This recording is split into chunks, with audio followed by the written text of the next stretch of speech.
Okay, this sounds boring. This prayer thing. No. Hey y'all, so I'm jumping on really quickly. First of all, it's too cold in this building. So yes, excuse me. I know I look tacky, but this is my jacket because I'm about to head out for a second to do votes. But I wanted to make sure that I told y'all what just happened. So I've been in oversight forever today, but now we are in our markup and it is in judiciary. And let me tell y'all what they just voted for. I want y'all to take a guess. Okay. Y'all probably not gonna guess it because it don't make sense. But if you think of the most ridiculous thing that they could do, okay, I know that that's really hard too because everything that they do is quite ridiculous. But literally, they just voted. They being the other ones, not us, because we were all on the right side of history. They just voted to give Trump the ability, legally, to give him the ability to deport U.S. citizens. That is what they voted for. A bunch of elected U.S. representatives. That is how they voted. Am I telling a lie, Eric, or no? No, I got my salad here. Mouthful. No. I'm stunned. I'm not. But I'm glad that you... Oh, okay. Eric been here longer than me, but like... So what we said was, we even said, you know what? Many of us will not offer any more amendments tonight. We won't vote for the overall bill. But if you agree to this, we'll drop any other amendments. We'll take the win that this would be in the bill, that you would agree U.S. citizens can't be deported. They voted to allow Donald Trump to deport U.S. citizens. And they did it during the week that we learned that a 4-year-old little girl fighting cancer, a U.S. citizen, has been deported, separated from her U.S. citizen father and her cancer treatment. So, yeah, it's kind of shocking. Well, he's shocked. Y'all, listen now. I came in with nothing but fools. So he been here longer, so maybe he still has a little bit of shock in his life, but I don't personally. Because the fact is, we used to live in a world in which where we saw the news about that baby that got deported, the baby with cancer, because supposedly he the man that's all about the children with cancer, right? Like, that's why he made sure one of his guests was at the State of the Union was a child with cancer. So surely, even though they're cutting cancer funding, but like, it is a U.S. citizen. Like, there honestly isn't even this real thing of like deporting a U.S. citizen. As far as I'm concerned, you randomly kidnapping folk and you throwing them out of the country against their civil rights, against their constitutional rights. And frankly, how would they feel if some other country decided that they were going to just start throwing people randomly in our country? Like, that is absolutely insane. So yes, all I got to say is y'all need to get these fools. Damn.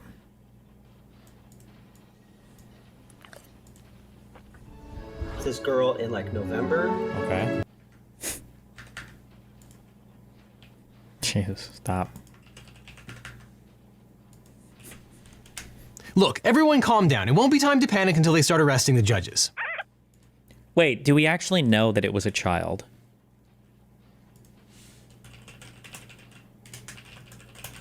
Because...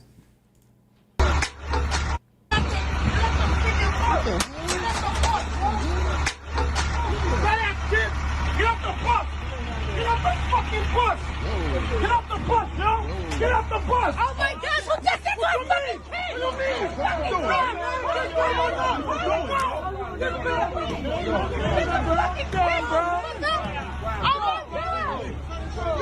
Wow, you crazy, yo. Yo, get up. You okay? That's not a kid. Fuck. That's a grown-ass man. That's not a kid. I'm just saying, did anybody check? Look, everyone calm down. It won't be time to panic until they start arresting the judges. Uh-huh.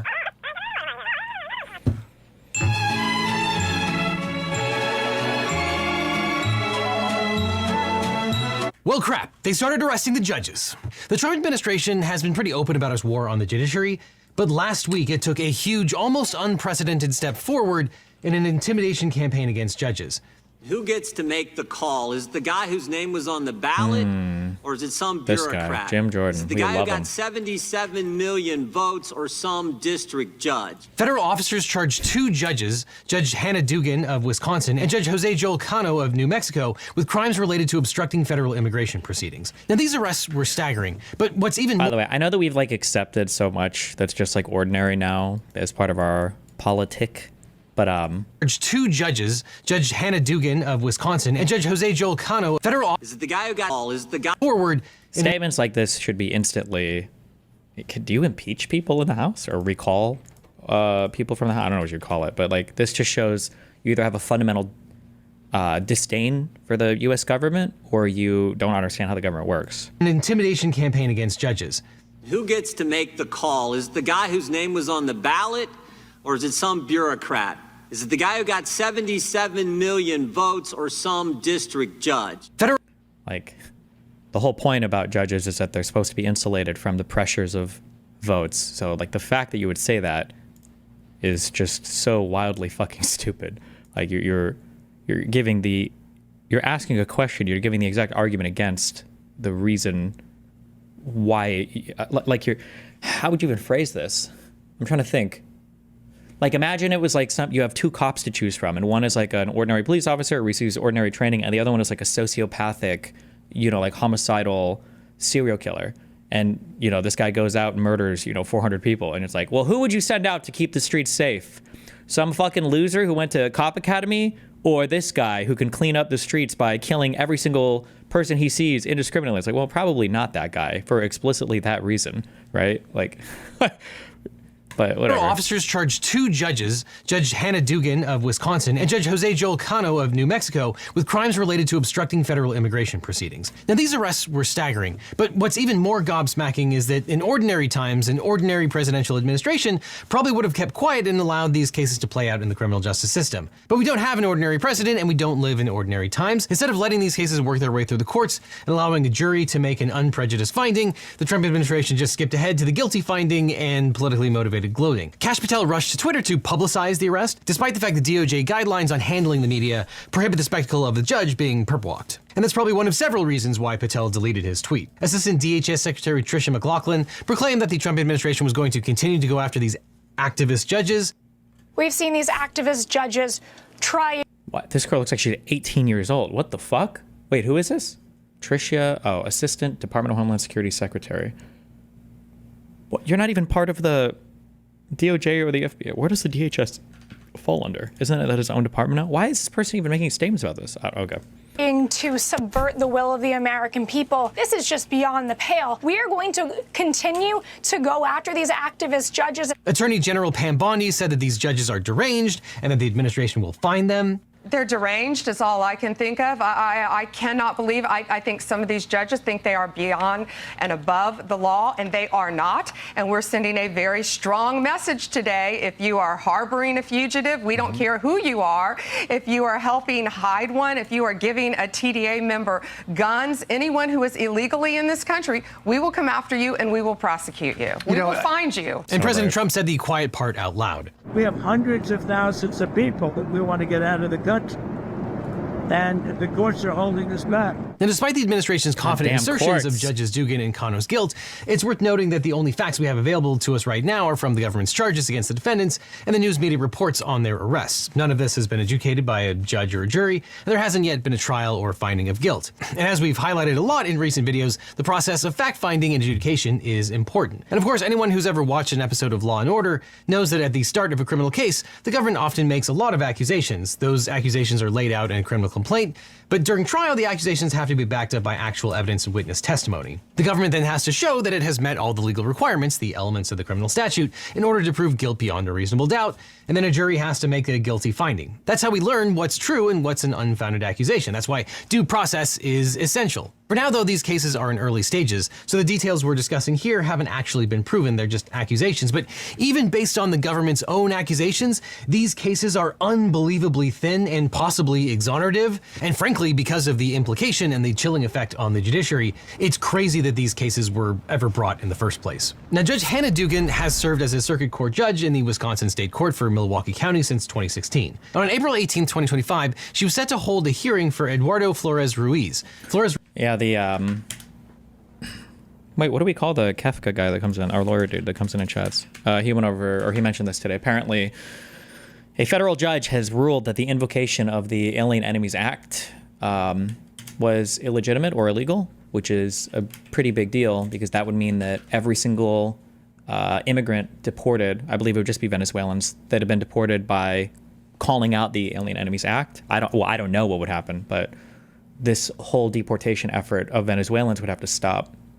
There are other ways to deport people. I don't even know why he invoked this. You can just deport illegal immigrants, but whatever.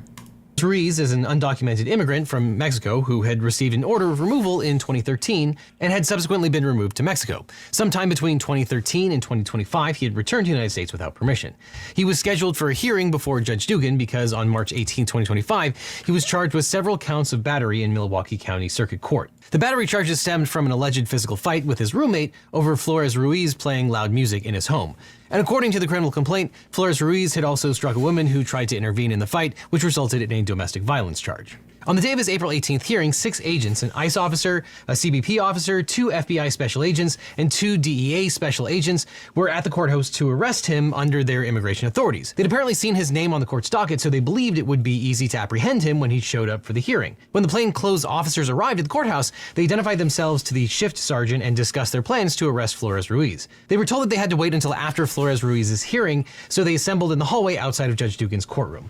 According to the government's filings, one of the local public defenders recognized the officers and informed Judge Dugan's clerk about their presence in the hallway. The clerk then reported this to the judge, who declared that she was going to call the chief judge and left. Because it's not about deportations, it's about making a big show of it for the base and sending a message that the law serves him. It's about something else. It's about something darker, I think, because or it's hard too, because you're trying to balance out this guy who is like unbelievably evil, but also unbelievably selfish, but also unbelievably stupid. So it's really hard to figure out what's going on at any point in time. Like, we can imagine a world where Trump comes in and he basically communicates with all of the states, especially ones that are friendly towards him. And he says, hey, listen, any illegal immigrants you have in any of your jail cells, like, let me know. I just want to know who's illegal here. And then you can have your immigrations and customs enforcement, your anybody else from DHS, whoever you want, you have a huge public showing, grab your, your secretaries or whatever, and have them get a video and just go down to these jails and say, look, we're deporting, 150 people from the state of Texas. Here are the 10 worst. And you could do that in every single state, because there's probably some illegal immigrants that are housed in some of these facilities. I imagine they could do a check, and you could have all of your video stuff. You can take credit for all of the deportations. You can still do all your executive actions at the borders to reduce illegal immigration. You can still parade these people out, and you're not violating any laws in doing so. It would be perfectly legal. Democrats would absolutely take the bait when it comes to fighting you on these deportations, even though they probably would be strictly, completely, and totally legal, and they'd be done with the cooperation of the states. They'd cost you way less money. Like, there are so many ways that they could have gone about, in my opinion, this exact same agenda in a way more effective manner, and you wouldn't have all these fights with all of the courts fucking you over so hard. But instead, they go about it in like the most convoluted, clusterfucked way possible, and it's just so unnecessary. This is more polarizing, yeah, but you don't really want polarizing, because, like I said, you're not going to get everybody to come along with you on this. You're going to start slicing off outer perimeters of your fan base. But the clerk then reported this to the judge, who declared that she was going to call the chief judge and left the courtroom. Judge Dugan, along with another unnamed judge, angrily confronted the officers in the hallway. Now, Judge Dugan hasn't spoken publicly about her motivations, but she had good reasons to be angry about ICE's presence in the courthouse. By arresting immigrants who are complying with lawful orders to appear in court, the administration is actively disincentivizing people, including not just immigrant defendants, but maybe they actually want to fight the courts and see how far they can push it. No, I think the strategy is to blitzkrieg on stuff. I don't think they actually want to fight the courts, because all of their legal arguments are, is it specious at best, and pretextual, and just, they're not even trying. Like, the legal arguments are just lazy. They're not even like trying to win any of these. It's just a joke. So it's like, what is the actual plan here? What are we doing? I don't know. Also, immigrant witnesses from showing up in court. So conducting regular sting operations when people show up for court makes it much harder for judges like Judge Dugan to do their jobs. And ICE's presence in the courthouse was not an accident. News reports indicate that ICE has arrested 2 other people at the same courthouse in the past 2 months. In the government's filings, FBI agent Lindsay Schlomer states outright that law enforcement routinely executes warrants and makes arrests in public areas of buildings like the Milwaukee County Courthouse. Special Agent Schlomer admits that the agency does this because the public court dates allow law enforcement to know where and when they can find the immigrant they want to detain. And immigration officials have been doing similar things when immigrants show up dutifully for their immigration check-in appointments. Are you surprised after what they tried to pull in the 2020 election with the electors? But that's just so different. Like, the elector scheme, that was like a full-on, well thought out, crazy plot to coup the government. That was like to even begin to explain it. You guys have seen me do this a million times. Even begin to explain it, you have to go through so many concepts relating to how does voting work, what are the electors, how do states work, what is the government's responsibility for investigations, what's the DOJ's role in communicating with different attorney generals. Like, there's so much you have to go through. That was a whole ass plot with a capital P to do that. This stuff now is just like patently absurd. It's just cringe. It's just like, it's just not even, it's just, it's so much dumber. I don't know. Last week, 2 mothers and their young children were picked up at their regular immigration check-ins, then quickly deported to Honduras. And you can see the problems here. If people start reasonably fearing that they will be picked up by ICE when they show up for court dates or immigration check-ins, they will stop showing up for those appointments. So here it looks like Judge Dugan attempted to protect the integrity of her courtroom by asking the law enforcement officials if they had a warrant, and when they informed her that they had an administrative immigration warrant, which we'll talk about in a second, she told them that they needed a judicial warrant. It's important to understand the distinction between the 2 types of warrants. A judicial warrant is authorized by a judicial court. It can be either a state or federal court, but it has to be signed off by an actual judge. Judicial warrants can authorize a seizure, arrest, or a search. A judicial warrant can permit law enforcement officers to enter a private space like an office or a home, and in order to obtain a judicial warrant, law enforcement must demonstrate to the judge that there is probable cause, that is, a reasonable basis for believing that a crime may have been committed or that evidence of a crime is present in the place to be searched. An administrative warrant, on the other hand, in an immigration context, is issued by an immigration judge or an immigration officer, who are members of the executive branch and are not Article 3 judges. It's all about the publicity and polarization. Look at his deportation numbers. They had to start making up numbers because they got called out on it. Yeah, but Trump isn't trying to win another election. I don't know. It's just weird. It's hard to explain. I don't know. I feel like it's hard to explain any of these actions. It just seems, I don't know. It doesn't make sense to me. I don't know. It cannot authorize a search, only an arrest or a seizure. An administrative warrant does not permit officers to enter a private space, so the arrest or seizure must be conducted in a public space. And it's controversial, but ICE agents do not need to meet the probable cause requirement in order to obtain an administrative warrant. And in Judge Dugan's case, the law enforcement officers did not have a judicial warrant. After they confirmed this and offered to show their administrative warrant, Judge Dugan instructed them to speak with the chief judge. And 5 of the law enforcement officers were escorted to the reception area for the chief judge's office. One of the DEA special agents, who had not been recognized, remained outside in the hallway. Now, inside the chief judge's office, the ICE officers showed the unnamed judge their administrative warrant and credentials. The chief judge's clerk got the chief judge on the phone, and the chief judge advised the ICE agent that ICE enforcement actions could not take place in courtrooms or other private locations within the building, but could take place in hallways because those are considered public spaces. Now, according to the government's complaint against Judge Dugan, while the law enforcement officers were in the chief judge's office, Judge Dugan expedited Flores-Ruiz's proceedings, then directed Flores-Ruiz and his attorney to go out the back jury door instead of the door that led to the main hallway where the law enforcement agents had been waiting. The courtroom deputy has claimed that usually only deputies, juries, court staff, and escorted in-custody defendants are permitted to use the back door. This back door, though, only led to the public hallway, where 2 of the agents were still waiting. So if this had been some kind of attempt to subvert the arrest, it wasn't a very good one. One of the agents in the hallway recognized Flores-Ruiz, got in the elevator with Flores-Ruiz and his attorney, and alerted the rest of the agents. The agents caught up with Flores-Ruiz in the front of the courthouse. And when the agents identified themselves, Flores-Ruiz tried to flee, and the agents intercepted him before he'd even crossed the street. Even Andrew McCarthy, a former federal prosecutor and conservative legal commentator— Curious what you're alluding to when you say it's darker? Like, I think there's something deeply weird, authoritarian. I can't use the fascist word anymore because it's been so fucking destroyed, but there's just something not good, something very different, I think, about, I guess, what the administration's goals are or how it's going about things this time. Like, it's not trying to make excuses. It's not trying to give you a reason for why it's doing what it's doing. I think it's kind of concerning. Was critical of the way that federal agents handled things. Now, he first explained that he felt that the situation was due in large part to Milwaukee's status as a sanctuary city, meaning that generally the city would not voluntarily help out the federal government in immigration-related events, which, under rules of federalism, the state cannot be compelled to do or to be commandeered by the federal government. But notwithstanding, he was critical of the federal agents inserting themselves into the state courthouse. He wrote, quote, "Trust me when I tell you that the federal agents who planned to arrest Flores-Ruiz in the state courthouse would never have done the same thing in a federal courthouse. They didn't tell Judge Dugan or the chief judge of the court that they were coming. They didn't alert court security personnel or the local police. In the federal system, agents of the executive branch would have understood that they do not have carte blanche to conduct enforcement operations in a federal courthouse. the judiciary's turf. They would not conduct a planned non-exigent arrest in a courthouse without first ensuring that they had the cooperation of the chief judge, any judge whose cases might be affected, and the court security personnel. The Justice Department would grasp that if the federal judiciary believed that law enforcement agents of the executive branch were exploiting the court's administration of justice, it would not go well for the DOJ in the many law enforcement initiatives, search warrants, wiretaps, grand juries, trials, etc., for which they need the federal judiciary's assistance. Now, a good lawyer, and spoiler alert, Judge Dugan now has one, will also focus on the affiant statement that, quote, having received the above referenced information from DEA Agent A, other members of the arrest team scrambled to locate Flores Ruiz and arrest him. It's undisputed that Flores Ruiz ran, but why was there a mad scramble to arrest him if they had an administrative warrant that gave them the right to arrest him in a public area of the court? A bit off topic, but I don't know what's real anymore. I see a lot of channels getting recommended that tell me that China is crumbling under the tariffs, while other channels tell me that it is the U.S. that is going to fall when the effects of the tariffs hit. How is one supposed to know what's real?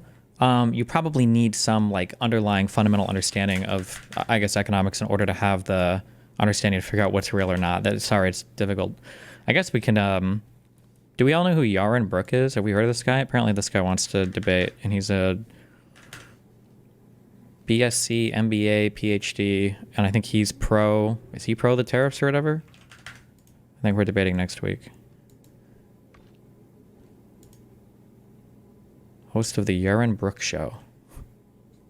Oh, never mind. I thought this was bigger than it was. I don't know. But we'll see about this, I guess. He's a libertarian? Oh.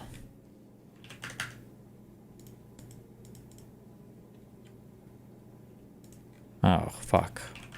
I thought this was somebody else.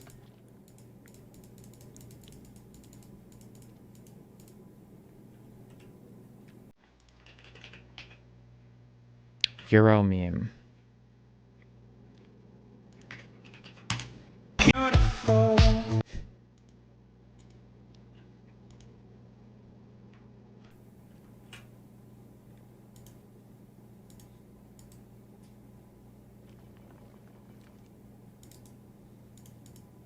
Fuck, hold on. I'm sorry. Next week, Monday is the 5th. I can do Monday. I can do between 10:30 and 1. Like we can start, or it's going to be like we start between then, or that's the total time you have available, question mark. If that's the time you've got free, then 10:30 a.m. through 1 p.m. ET works fine for me on Monday, question mark. The Yaron Brook guy was an actual literal friend with Ayn Rand. Okay, based.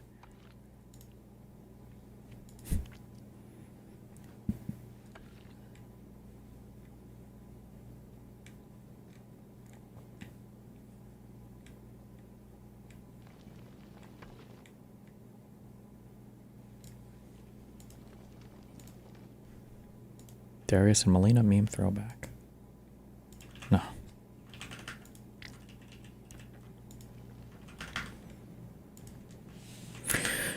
Have you mentioned anything about the irrational way the markets are behaving? It seems like everything's a meme stock at this point, Destiny. Just remember this one thing, okay? But don't take it too seriously, but take it appropriately seriously, okay? Because some people don't acknowledge this at all, and other people take it way too far, okay? For the stock market, people buy stocks for what they think will be a good investment based on what they believe people will pay for the stock at a certain time in the future. That's everything about what all really investments are based on. All investing is based on the concept of what is the value of your dollar worth right now? And what would the value of a dollar be worth like in the future, right? I think this concept is broadly referred to as net present value.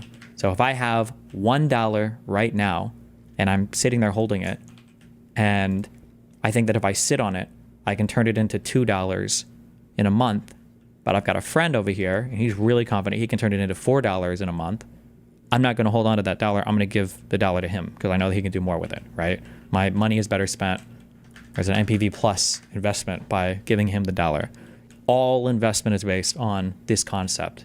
So when stocks are looking memey, what we're really saying is it seems like the value of the stock isn't heavily tied right now to any type of, I believe for finance, they'll call it fundamentals or fundamental analysis, meaning you're looking at revenues, you're looking at total amount of capital, you're looking at your profit, the direction of the company, all these things to make a decision on like, okay, well, how am I going to invest in this company?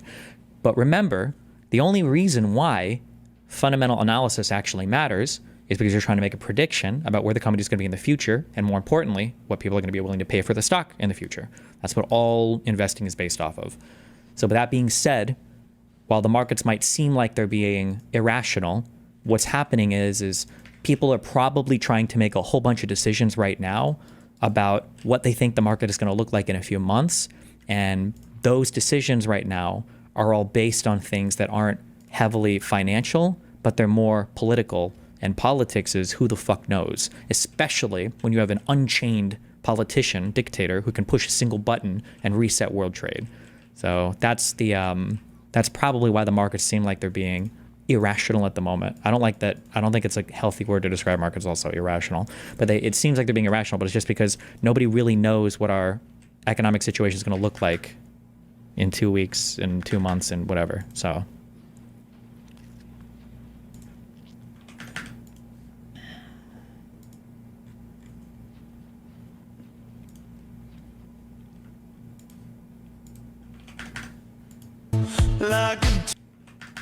Courthouse. The entire episode, starting with Flores Ruiz arriving in the courthouse and ending with his arrest, took 22 minutes, and they had eyes on him the entire time, according to the affidavit. So for the sin of ushering Flores Ruiz and his attorney out the back door into a hallway that led right back to the hallway where she'd seen the law enforcement agents, Judge Dugan is now being charged with 2 crimes, one of which carries a maximum sentence of 5 years imprisonment and $250,000 fine. Now, if you're also a state judge who's been arrested by the DOJ, you're gonna want a good lawyer. But if you want a great lawyer, my law firm, the Eagle Team, can help. If you've gotten in a car crash, suffered a data breach, especially if you've got a data breach letter saying your information might have been leaked, or dealing with a workers' comp or social security issue, we can represent you or help find you the right attorney. And by the way, we don't get paid unless you do, so there's nothing up front.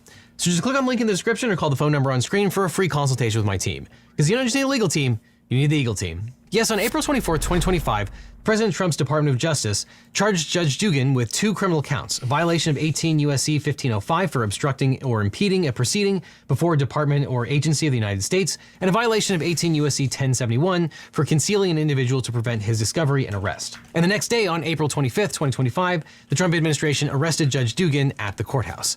She was released the same day and is awaiting the adjudication of the charges. And by all accounts, she could have been requested to show up for the charges, but instead they made a point to arrest her at the courthouse. Now, 18 U.S.C. section 1505 states in part that, quote, whoever corruptly or by threats or force or by any threatening letter or communication influences, obstructs or impedes or endeavors to influence, obstruct or impede the due and proper administration of the law. Fuck, somebody linked this Atlantic article saying that the unemployment rate for recent college grads is getting unusually high.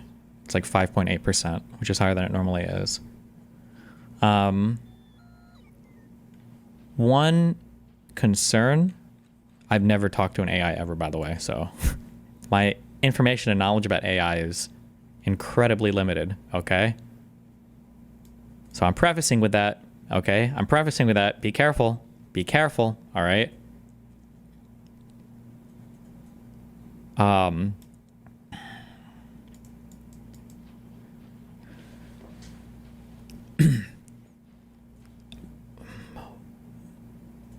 One thing that I would be very, very, very careful of if you're looking at jobs right now, or if you're looking to go to college and get a job, is I'm trying to think of how to say this in a nice way. One of the things that AI seems to be very adeptly replacing is like rote stuff that an entry-level worker could do that doesn't require a lot of conceptualization or problem solving.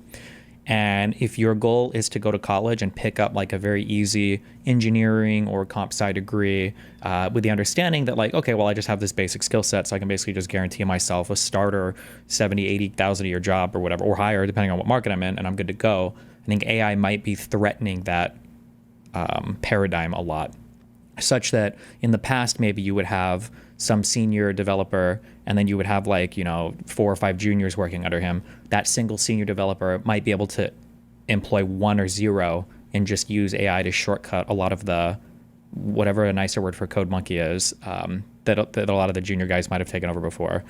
All that to say that if you're going to get into any of these like engineering-ish or especially anything software adjacent, my feeling would be, and you should talk to advisors and other people in the field because they would know better than I would, my feeling on this would be you should probably really be studying and learning on some kind of conceptual level and not praying that just being able to do some routine task is going to be able to net you any kind of job, because the question is probably like, is the basic skill that you've acquired going to be something that you can just automate or do with an AI? And if the answer is yes, then you're probably never going to find a job. You have to, but this is the natural course of every industry. Everyone I know in industry agrees this will happen, even if AI stays at current levels only. Yeah, sure, but is 5.8% unemployment even high? For college grads, I think it's the highest it has been. I don't know how, that's what that guy in chat said. I don't know though. Total unemployment minus recent grad unemployment. Total unemployment. Oh, they're using a different stat here. Total unemployment minus recent grad unemployment. It's a bit higher than it has been in the past, I guess. Just be careful. Just be careful.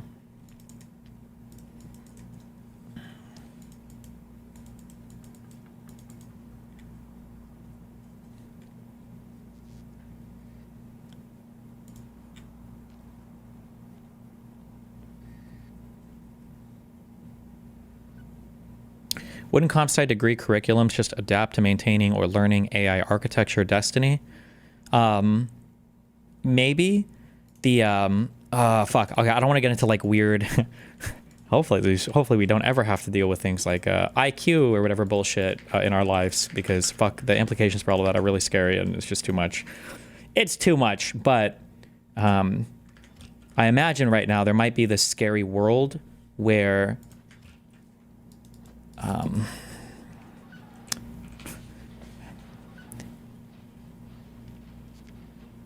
one thing that Jordan Peterson has spoken about, or was it Douglas Murray when he made the bell curve, is that society is requiring more and more generally intelligent people in order to be able to survive.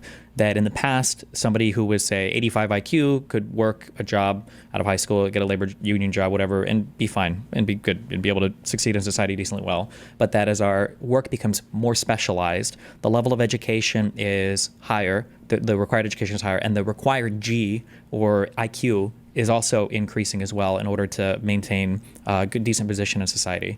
And I think the worry would be, I have no idea if this is true or not. I don't actually do, I don't teach professionally or anything like that, and I'm not in school or whatever. But my guess is going to be teaching somebody rote skills, like how do you do this, how do you plug a number into a formula, or how do you do a rote memorization thing, is probably, even though it seems counterintuitive maybe, is probably significantly easier than teaching somebody to conceptualize stuff. And if you've made it all the way to college, and I find this when I debate people, where I debate all these college grads or whatever, and they like don't remember a single thing. Like, oh, I learned this for a class, and then I forgot it. It's like, damn, what the fuck? If you aren't used to conceptualizing anything, but you're just used to memorizing stuff, you might have to. I don't know how teachers would change that, because the problem is you can't really test for conceptualization. Well, you can, but it would have to be literally like a one-on-one oral exam or something with a teacher to really do it. Testing for conceptual knowledge is more difficult.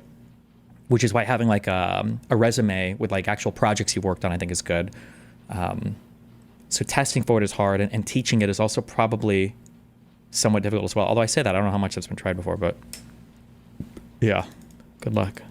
The problem is, yeah, if the teacher should teach whatever the teacher should teach to the test, because that's what the teachers their performance is evaluated on. So I understand why teachers would do that, but just being able to get a cert or pass a test probably doesn't tell you much in terms of a person's capacity for higher level conceptual organization, I would guess, yeah.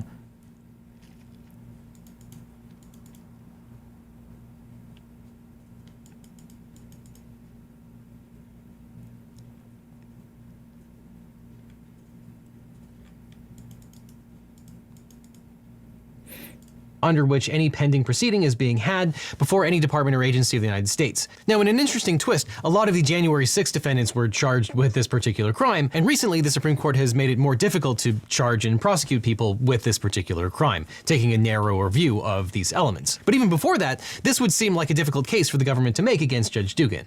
Judge Dugan did not engage in any corruption, threats, or force. Her alleged confrontations with law enforcement agents were well within the bounds of a judge attempting to protect the integrity of her courtroom and proceedings, and at no point does the government's criminal complaint claim that Judge Dugan was violent or threatening. Judge Dugan also does not appear to have any earnest attempts to obstruct or impede law enforcement's arrest of Flores Ruiz. She merely led him out a door that led into a private hallway that led him right back to the public hallway. Conceptual knowledge or critical thinking or wisdom is really just the accumulation of knowledge such that there is a structure. They're not opposed. Yeah, but that structure, I think, is really important. I think the structure is everything.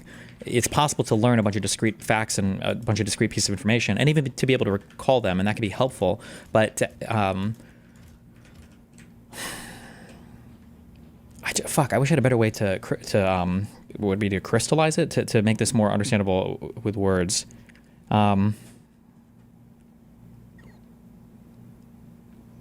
I bet there's videos on this. If you were to ask somebody to work on a project and you were to say, hey, I want to design a program, and you go to a certain type of developer and you say like, hey, I want to design a program. Can you do this thing for me? Or rather, maybe you bring somebody in on a program that's being worked on or whatever, right? It doesn't have to be programming. It could be literally anything. It could be architecture, building, whatever the fuck. There's a person who can come in and he can look at everything and he can say, okay, well, this needs to be done here, and I have a process for it, and this needs to be done here, and I have a process for it, and this needs to be done here, and I have a process for it, right? This is like your baseline, ideally, a college grad, right? They know the process, they know how it solves the problem, and then they come in, right? Then you have like these people who are a level higher who might see a few problems, and they might be able to say something like, hey, you've got these 2 or 3 problems, and actually, there are different ways to solve these problems. But if you take a step back and you reorganize, and it's actually way cheaper or easier to implement this solution, like that level of abstraction and conceptualization to be able to take a step back and go, I know we have these 3 or 4 problems here, but like there's an easier way to solve these things together. And then you've got like people who can look at a thing and they're like, these 3 or 4 problems here, you actually don't even need to worry about these if you would reapproach this entire project from a different angle, and you actually like take this completely different approach. You wouldn't have to worry about any of these things at all, right? There are like higher and higher levels of abstraction where like at your God level, you have people who come in, I imagine, who can look at a thing or have an understanding of a thing, and they can be like, I know what you're trying to do here. Like this approach would optimize in all of these different ways. These implementations would solve for all of these different problems. It would make it so you wouldn't have to worry about these other things, which are probably shouldn't have. Like that higher and higher level of abstraction and conceptualization is something that it's more than just having a bunch of discrete facts or pieces of information. It's like somebody who can look at a thing and not just be able to tell you what to do, but be able to tell you what you should do to accomplish some goal in the most efficient manner possible, with the best set of problems. Like I don't know how to explain it, but that's like it's like a skill that's so invaluable. It's like so invaluable to have somebody that can do this. And I don't know if I have competency in anything where I can do that, but I know that I can identify people that can do that. And it's just, there's like a difference between like when you're working with somebody who can look at a thing and they're like, oh yeah, like this is possible, versus another person who's like, yeah, this is possible, but you could also do it this way, versus a person who's like, this is what you want. I know what you want. I know what you're trying to do. And if you go this route, it's so much easier. You don't have to worry about XYZ problems. Like these are the way, like it's, yeah. But those latter people seem to be very, very exceptional in the industry. And then like from like a software perspective or whatever, especially now with AI, like I don't even know if those latter people, I don't even know if they need to even know how to code. They might not even need to know any fucking language at all. Like a comp sci major could come out with encyclopedic knowledge of 4 or 5 different languages and be able to outcode them on any particular assignment given to them, like make a function that does, and they're like, oh, I can do this. And that high level conceptual guy, he might, I don't even know. I've actually never formally taken any of these languages, but he can like give you the architecture and then like at this point, plug it into an AI, have it spit out some code, make a unit test if he's a super trier or whatever, some bullshit, and it's like, boom, and then here you go. And I feel like as the AI, really as any tool comes in, it simplifies those lower level processes. We're just like simplifying a lot of low level processes that in the past we assumed these things were like intellectually unique to humans, but AI is making more and more encroachment on those areas. So All I'm saying is conceptualization is important and learn it, okay? That's it.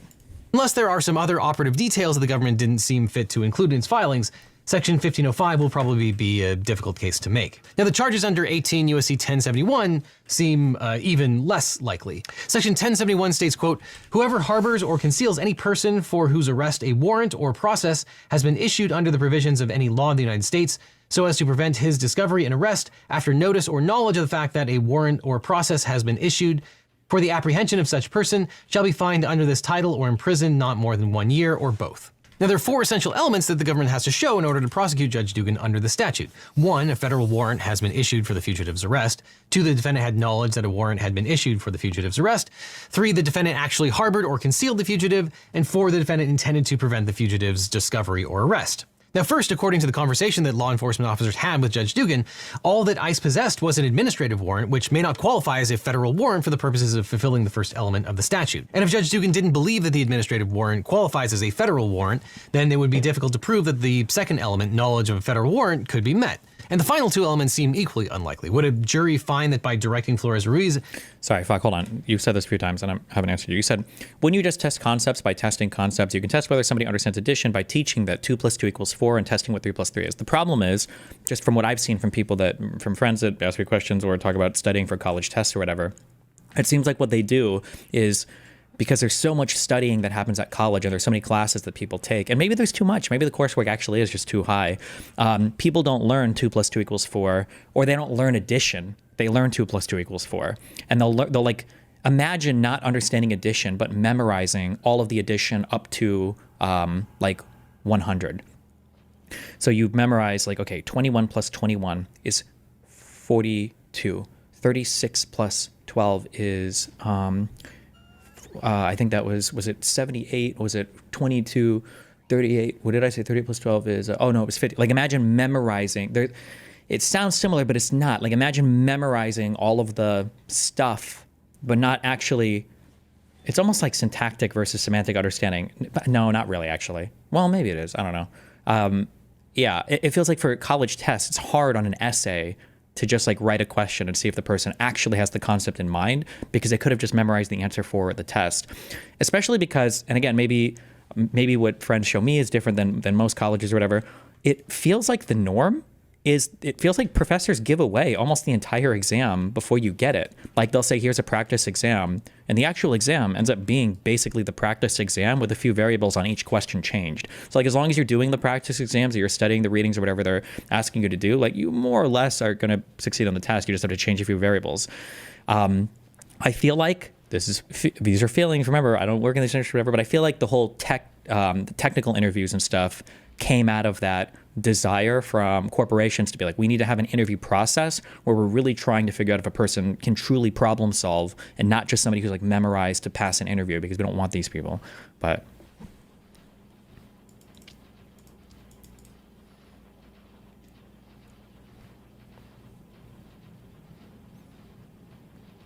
be met. And the final 2 elements seem equally unlikely. Would a jury find that by directing Flores-Ruiz out the door into the back hallway, Judge Dugan had, quote, actually harbored or concealed the fugitive? That seems unlikely, since Flores-Ruiz quickly returned to the main hallway, where he rode an elevator with one of the law enforcement officers and was apprehended soon thereafter. Did the judge's actions amount to concealment when 2 government officers were in the 6th floor hallway with Flores-Ruiz? They probably could have arrested him right then. Flores-Ruiz went down the elevator with his lawyer and an ICE officer, and they knew Flores-Ruiz was unarmed but did not arrest him. Instead, they alerted the other officers that he was outside next to the flagpole. 4 officers were waiting for Flores-Ruiz, who then made a break for it. Judge Dugan was still on the 6th floor of the courthouse at that time. And it seems equally improbable that by directing Flores-Ruiz out the back door, Judge Dugan intended to prevent his discovery or arrest, since she would have been quite familiar with the fact that the back hallway leads right back to the public hallway where she... True, actually, none of what I just said matter, because we're all going to be working in the factory soon, baby. Previously seen law enforcement agents. Now, the mens rea requirement for a violation of 10 U.S.C. 1071 includes 1, knowing that a warrant or process had been issued for the person's arrest, and 2, intending to prevent that person's discovery or arrest. The statute does not require that the defendant have the specific intent to prevent the person's arrest for all time. The major question was whether Judge Dugan was trying to prevent Flores Ruiz from being arrested that day, as the government alleges, or whether she was trying to protect the integrity of her own courtroom. Judge Dugan has not issued her own statement, but here's what the government says, quote, Judge Dugan asked if Deportation Officer A had a judicial warrant, and Deportation Officer... Wait, okay, hold on, sorry, I'll just say this real quick. So, Siri said, Destiny, what you said is very true about memorizing, but coming from a math background, for example, even the memorization is very important. You need to memorize a lot of different types of problems, and at some point it will click, or you will meet something similar and remember it, but it is also almost impossible to do well without having things memorized, even if you understand because the exam expects you. So I think that people, especially who are good at math, I think that people dramatically underestimate how much work they're doing in their head to conceptualize things. Because when you start asking people, I feel like a really good thing to back up and do this with, really if you're studying anything, if you macro out, okay, you stand back and you ask somebody like, hey, this is the equation or this is the formula or whatever, this is what we're on. What is this actually doing? Like, do you understand like what we're measuring here? You know, what is this? And sometimes they'll repeat like, oh, well, this is, you know, what Ohm's law, or this is whatever's thing. It's like, okay, but like, take a step back. Like, what is it explaining? Like, what are these variables? Well, this is X and this is Y. No. What are they? And I think a lot of people, the vibe and the intuitive feeling is like 80% of people can't just talk about a thing, right? Like, when you add like resistors in series versus parallel, like why does it increase the resistance versus series? Like what's happening there? And sometimes people say like, okay, well, the equation is blah, blah, blah. It's like, no. Don't use math. Don't talk numbers. Don't say anything like this. Just explain like conceptually, like what is happening? Like why wouldn't it be the other way? Why wouldn't the equation be different? And yeah, it feels like most people can't do that latter thing. But to be fair, okay, it might just be that maybe we just learn too much shit now, especially in college. Maybe there are too many classes. Because I know people that are studying like fucking 6, 7, 8 hours a day. It's a lot of fucking work that some of these people are doing. And maybe it's too much to ask somebody to have like a conceptual understanding of things for every single class, maybe. I don't know. This is the idea of eventually making your own sense of things. Then it clicks when you finally understand. Yeah, but that problem, what I'm saying is that doesn't happen for all people. They don't, that click doesn't happen where they memorize discrete fact after discrete fact after discrete fact, and it's not actually building or combining in their head. And sometimes I can tell because it's been so long, but like in talking to people about things or help, if somebody asked for like help on there were people I used to help with math shit when I was in music school. Like I would point out a thing and I would hear, they'd be like, oh, like that connects. And it's like, yeah, what do you mean? Of course this connects. Like, how are we doing trig, or how are we doing this? And you don't understand like why this would connect with that. And when I hear people say stuff like this, like in my mind, I'm thinking like, oh my God, how are you're doing so much work to retain so much information that isn't like organized in your head. That just seems impossible to me. Like I'm almost jealous of the ability to retain that much information that's not connected at all in any way, size, shape, or in your head. It's like, Jesus. But yeah, on stream we learned this with when the Common Core shit came out, and I saw how many people were so fucking triggered by like basic theory around math and numbers and stuff. And I was like, oh shit, nobody has any fucking idea like I'm having to do any math, I guess. Jesus, yeah. Government says, quote, Judge Dugan asked if Deportation Officer A had a judicial warrant, and Deportation Officer A responded, no, I have an administrative warrant. Judge Dugan stated that the Deportation Officer A needed a judicial warrant. Officer A told Judge Dugan that Officer A was in a public space and had a valid immigration warrant. Judge Dugan asked to see the administrative warrant, and Officer A offered to show it to her. Judge Dugan then demanded that Officer A speak to the Chief Judge. Judge Dugan then had a similar interaction with FBI Agent B and CBP Officer A. After finding out that they were not present for a court appearance, and then... Why can't that abstraction come from experience rather than expecting colleges to give it? Because I don't know what it is or why. That's why I said I didn't want to get into like the IQ stuff. I don't know if it's just some people are just not wired well for conceptualization as much, or if it's something you have to be taught maybe, or maybe you have to have an interest in something to understand or learn the structure. But some people can learn, like I said, I'm shocked for the retention of discrete facts. Like some people think that I know a lot of stuff, and I'm really good at conceptualizing. And if I've said this a lot, if I conceptualize a thing, I can tell you a lot about it. But if I don't have the conceptual architecture for it in my head, I have a surprisingly low amount of discrete facts that I know, right? I can name like 5 presidents maybe, or like up until a couple years ago, I could maybe place like 10 states on the map in the United States, maybe 10, maybe. But I don't have like a conceptual mapping in my brain for like the states or for presidents. But if we talk about something that I'm more interested in or I've studied and I do have that, then I could retain that information probably forever or for really, well, so far, I don't know. Maybe when I get older, I can't. But yeah, I don't think it comes naturally to people, but some people conceptualize things more. Some people are really good at memorizing discrete facts more. But I think as the AI stuff gets more popular, the conceptualization thing is going to matter more because that's still the area that AIs aren't as good at versus the lower level stuff. But with FBI Agent B and CBP Officer A. After finding out that they were not present for a court appearance and that they were with ICE, Judge Dugan ordered them to report to the Chief Judge's office. Now, this interaction is up for interpretation. It's arguable that the judge was trying to decipher whether it was a judicial or administrative warrant, which she could have thought dictated how they could legally respond to their request. And as we discussed, if it was an administrative warrant, then she didn't have to help ICE. What facts does the government cite to prove that she intended to help him evade arrest?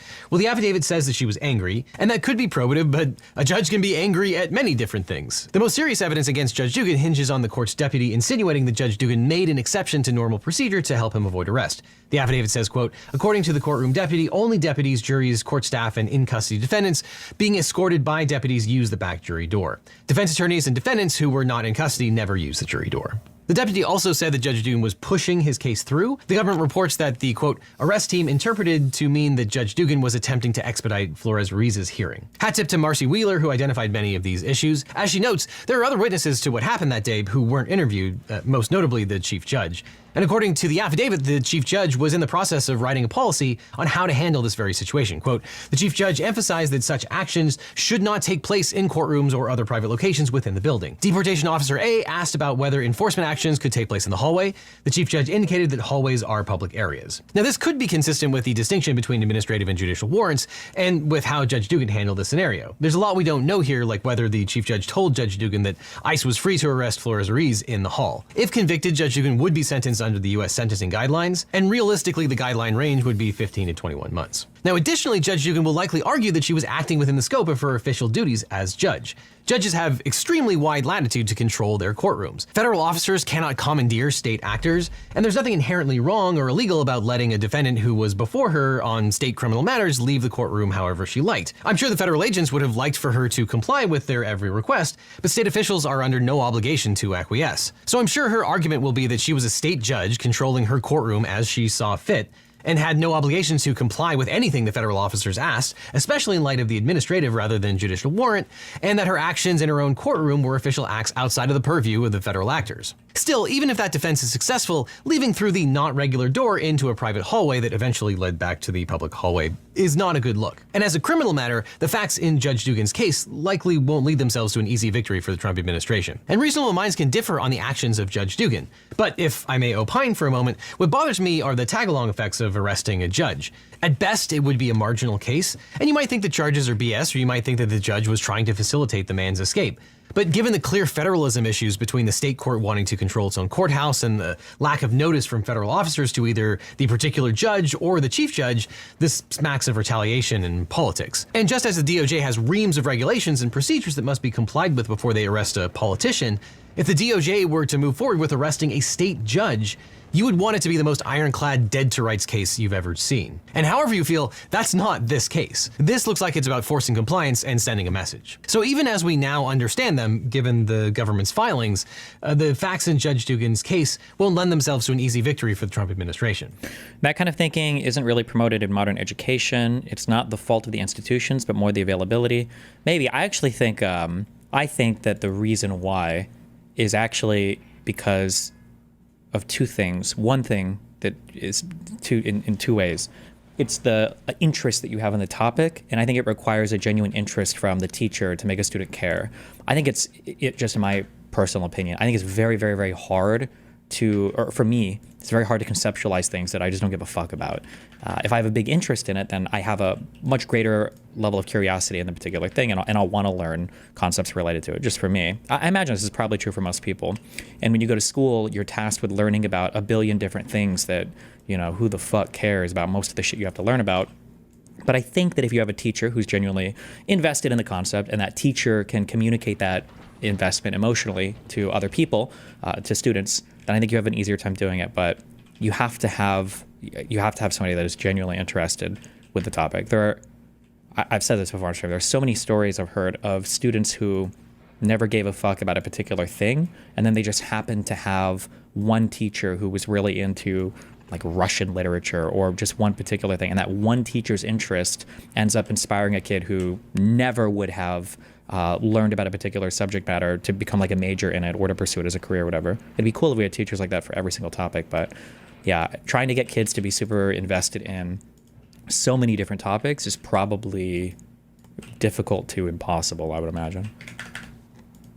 During President Trump's first term, Massachusetts Judge Shelley Joseph was also arrested after the Trump DOJ accused her of helping an undocumented immigrant evade ICE arrest when he was in her courtroom for a hearing. The government investigated for a year before filing charges against her. The biggest difference is that Joseph helped the defendant leave the courthouse through a door that was not public. She also allegedly turned off recording devices in the court, with the implication that the defense attorney asked the judge to help the person escape.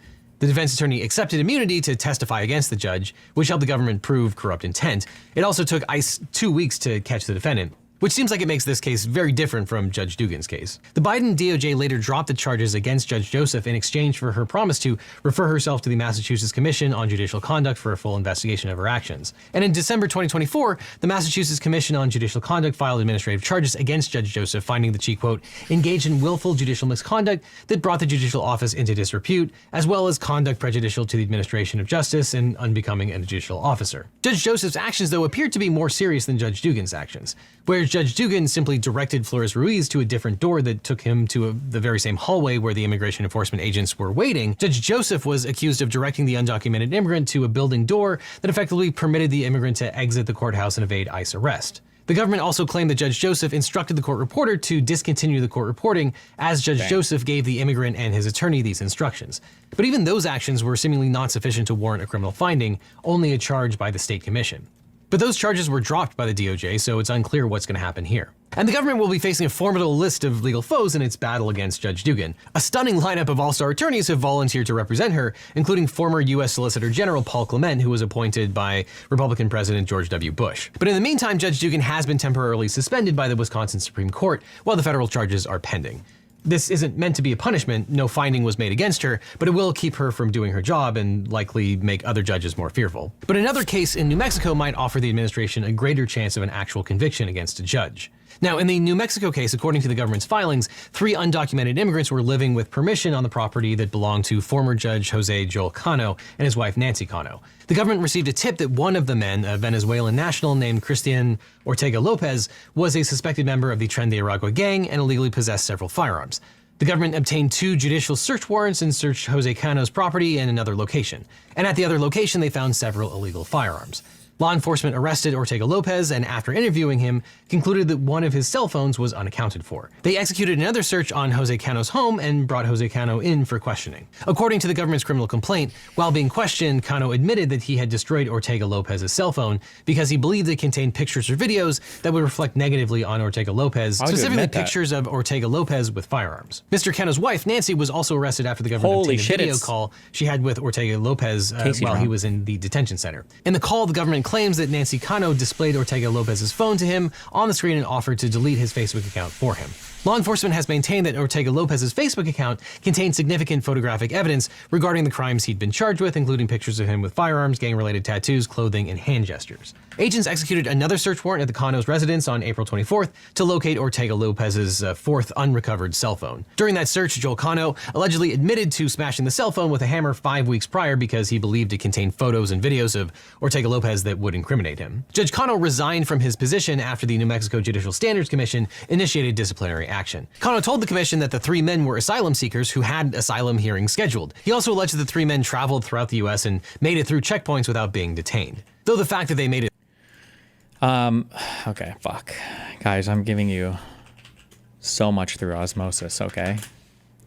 So, I'm just saying that for the 50 trillionth time. Somebody said in chat, Pretty much all my colleagues from India want to be a manager as soon as possible. Imagine being fresh from uni, coming to work. Within the first week, they're saying they want to become a manager as soon as possible. Then you work with them and it's like, what the fuck have you done in uni? You learn fuck all. Then I ask them if they practice cyber outside work hours and you hear shit like, I don't have a PC, ... I think one thing that's happened with Zoomers or Gen Alpha, I don't know if it would be Zoomers or Alpha more, probably I think Zoomers as well. When for the millennial people, for my generation, there was this like big hustle mindset. Like you have to grind, you've got to learn, you need to be available for call at all hours of the day so that you can show up and be your boss's fucking slave and the corporate ownership of your entire free time helps. Okay. And then you had this kind of pushback. Well, then you had kind of like the, you had the hyperbolization, is that a word? The hyperbolization of this into like the hustle grind set culture, where you get these TikTok influencers who are like, I wake up at 3 a.m. and I study for 2 hours and I go to the gym for 2 hours and then I go to my 5th job while I'm also remoting onto my 7th job, and then I'm also starting a drop shipping company on the side, right? And it's like, okay, this is retarded. But some of the pushback from this, I think, from the Gen Alpha and Gen Z people, some of the pushback from this seems to be like, I should be able to go to my job, clock in, do my basic work, clock the fuck out, and have zero interest about anything related to work outside of my job. If you want to do that, I think that's fine. I personally, fuck corporations for trying to own anything when you're off the clock. I think that's totally fine. However, you will always be massively outcompeted by the people that are willing to grind more for their work stuff, which is also fine, as long as you accept that. But you will always be, especially if you're in very competitive environments and you're trying to get like really competitive pay, you're always going to be outcompeted by other people that are willing to sink more time or effort or interest into those types of jobs. So just be aware of that. I'm not saying that you should be, full-time on your knees dick suck for your corporate job. But if you're the kind of person who's like, I don't know fuck all about this, I show up to work and I do my job and I leave. I don't know why this other fucking loser got hired. He's been here for half the time I have and he makes 2 times the pay. It seems ridiculous. It's probably because that guy gives way more of a fuck. Just balance it out, okay? All things in balance, except for your moms. Fuck them without restraint. Through checkpoints is not the best indication that they were here legally. But regardless of whether the Conos reasonably believe that the men were legal, their actions are extremely serious. And obviously you can't destroy evidence, even if you're a judge or a former judge. In response to Jose and Nancy Cono's actions, law enforcement charged them both with violations of 18 U.S.C. 1512. Jose Cono was charged with tampering with evidence, and Nancy Cono was charged with conspiracy to tamper with evidence. Now, if it's true that Jose Cono admitted to destroying the phone in order to destroy evidence of Ortega Lopez's gang involvement, then the government may actually have a case here, but again, they will have to prove that in court. Here, given Judge Cono's position of public trust and his alleged action to destroy evidence, his sentence would start at 21 to 27 months with prison time required. But unfortunately, instead of letting the jury adjudicate the charges and staying focused on the destruction of evidence, the Trump administration has used Jose Cono's case to make a statement about broader immigration policies in sanctuary cities. In an official DOJ statement about the arrests of Judges Dugan and Cono, DOJ Deputy Attorney General Todd Blanche proclaimed, quote, "Sanctuary cities that shield criminal aliens endanger American communities. This Justice Department will not stand by as local officials put politics over public safety. Reckless sanctuary city policies create a sanctuary for one class. Criminals, those days are over." Which is interesting and unfortunate because neither of those cases were actually about sanctuary cities. But both of these cases seem to be the tip of the spear for a larger policy objective. In a January 2025 memo by Acting Attorney General Emile Beauvais, the administration proclaimed its intentions to, quote, "take all steps necessary to remove undocumented immigrants and prosecute them for crimes." Trump's DOJ indicated that it planned to do more vigorous prosecution for a long list of immigration-related crimes, including crimes that involved harboring or transporting undocumented immigrants. The administration went so far as to require prosecutors to do regular reporting to the DOJ on immigration enforcement numbers and to disclose to the DOJ all decisions not to prosecute. Now, we've talked a lot recently about how executive orders and DOJ policy memos aren't actually the law, but this is an example of where these kinds of memos actually have some real effect. Here, the administration took aim at sanctuary cities and state and local government officials who, in the opinion of the administration, stood between the administration and their deportation goals, arguing that, quote, "the Supremacy Clause and other authorities require state and local actors to comply with the executive branch's immigration enforcement initiatives. Federal law prohibits state and local actors from resisting, obstructing, and otherwise failing to comply with lawful immigration-related commands and requests pursuant to, for example, the President's extensive Article II authority with respect to foreign affairs and national security, the Immigration and Nationality Act, and the Alien Enemies Act." The memo proclaimed that the DOJ intended to investigate and prosecute state and local officials who obstruct immigration enforcement. And Trump doubled down on this in his April 28, 2025 executive order on, quote, protecting American communities from criminal aliens. In that order, the administration reiterated its goal to, quote, pursue all necessary legal remedies and enforcement measures against sanctuary cities. So given the Trump administration's ongoing hostility toward any officials that don't genuflect to its draconian and questionably legal immigration policies, and its dislike of judges in particular, it's not surprising that the DOJ decided to go after Judge Dugan. But it's particularly interesting to see how the media has covered the arrests of both judges. The arrest of Judge Hannah Dugan in Wisconsin was so shocking that a whopping 620 sources covering it, with about 50% of the reporting coming in from the center, a little more than 30% from the left, and less than 20% coming from the right. And when you examine the headlines, you see some very different frames emerge that shape how readers interpret and understand the events that are unfolding. From the right, the most common theme is to refer to the migrant as an illegal immigrant and characterize Judge Dugan's actions as part of aiding an escape. Left-leaning sources tended to downplay his immigration status while describing the judge's actions as shielding him or helping him evade ICE. And then from the center, headlines typically frame the events around the FBI alleging that she had obstructed immigration agents. Now, the headlines you read first have immense power to shape how you understand the news. And that's why I like to see the news from as many angles as I can with the help of today's sponsor, Ground News. Ground News is a website and app developed by a former NASA engineer on a mission to give readers an easy, data-driven, objective way to read the news. And right now they're offering legal eaglets 40% off their unlimited access Vantage subscription. You can scan the QR code or use the link in the description to get a discount for a limited time. Because Ground News gathers related articles from around the world and across the political spectrum so you can see the bias and compare coverage. Every story comes with a quick visual breakdown of the political bias, factuality, and ownership of the source's reporting, all backed by ratings from 3 independent news monitoring organizations. One of my favorite parts is their bias comparison feature, which highlights specific differences in reporting across the political spectrum. This can be especially helpful when reading stories from sources you've never heard of, where there's no telling who owns it or what agenda they might have. I also love their blind spot feature, which shows you stories that are underreported by either side of the political spectrum. Like the story of Judge Jose Cono of New Mexico that we also covered in the story. You can find the story using the blind spot feature, as over 80% of the coverage was from the right or center sources, with less than 20% coming from the left. This type of breakdown of political bias in the news media helps explain why we often talk past each other, and why some people seem hyper-focused on what to others seems like nonsense or fake news. But all this is why Ground News is my favorite way to get the news. And as a legal eaglet, you can save 40% off the Ground News Vantage subscription by scanning the code that's on screen or clicking on the link down below. The subscription gives you unlimited access to every feature, including the Bias Insight tool and blind spot feed. And by subscribing, you'll support an independent news platform working to make the media landscape more transparent. Wow. So click on the link below or scan the code today. And after that, click on this link over here for more Legal Eagle, or I'll see you in court. Damn.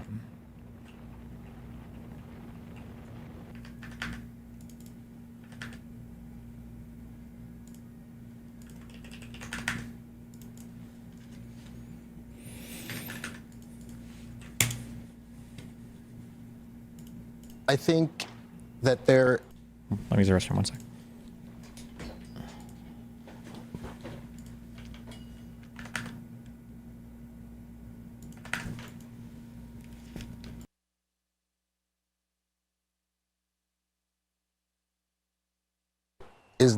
I think that there is not a single person that we can look to in the Democratic Party right now to say that that's our leader.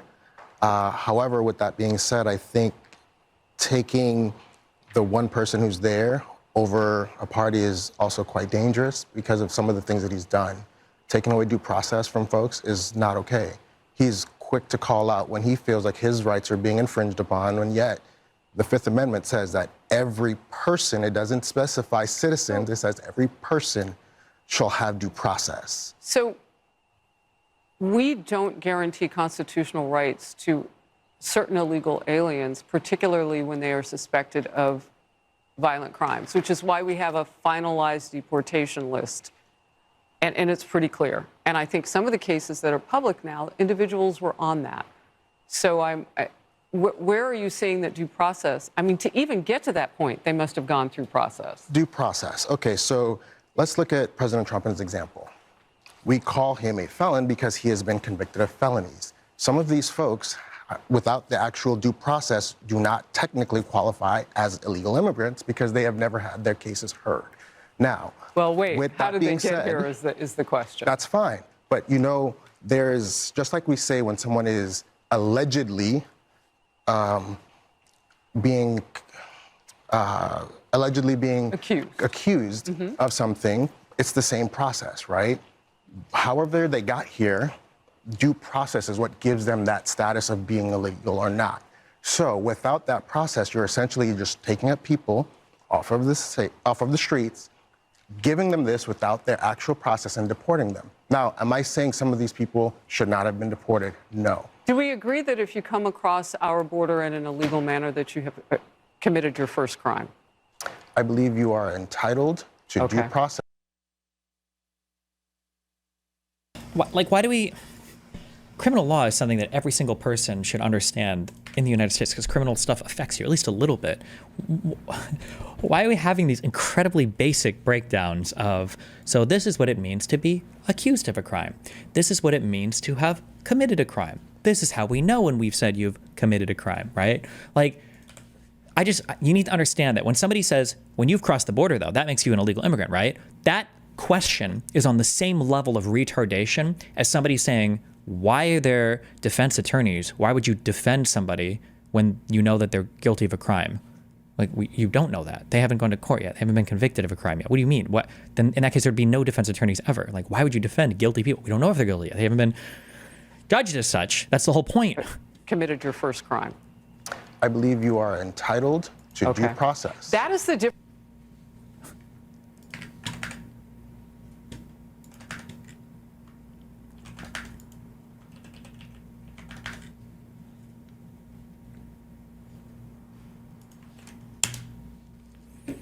What is this? He's such a beg. Starting a new job today, wish me luck. Oh, this is the one guy we debated. Rate me out of 10.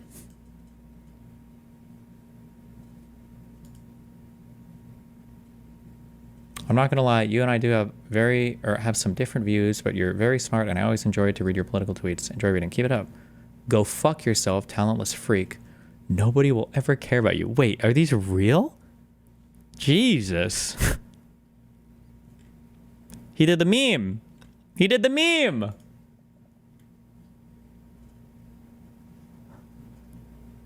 Damn.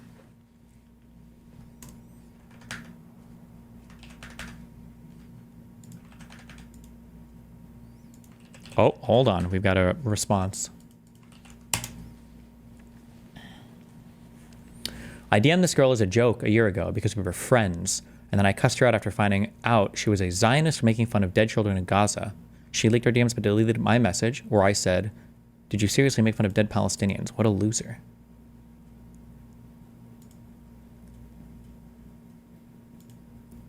Did you seriously make fun of dead Palestinians? Go fuck yourself. Oh, the counter leak. Damn. She was lying on his name. Well.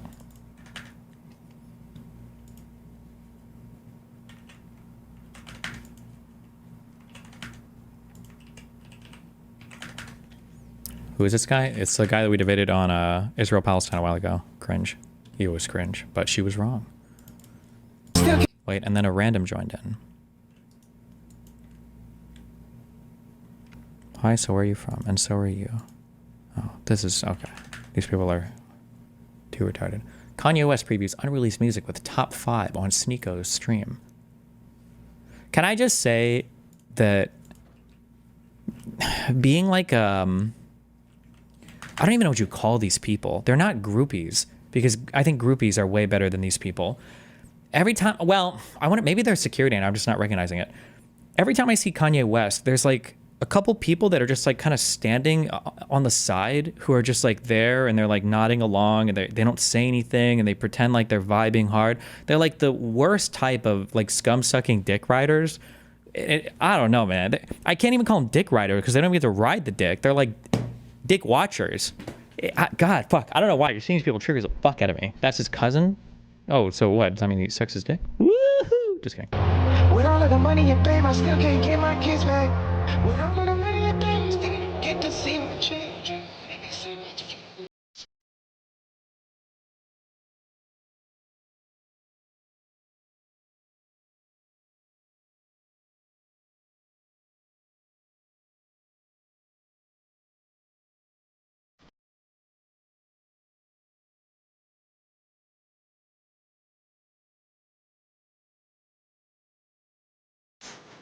Why?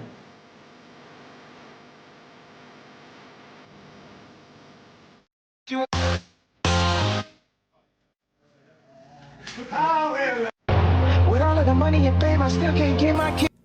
Okay. That's a take.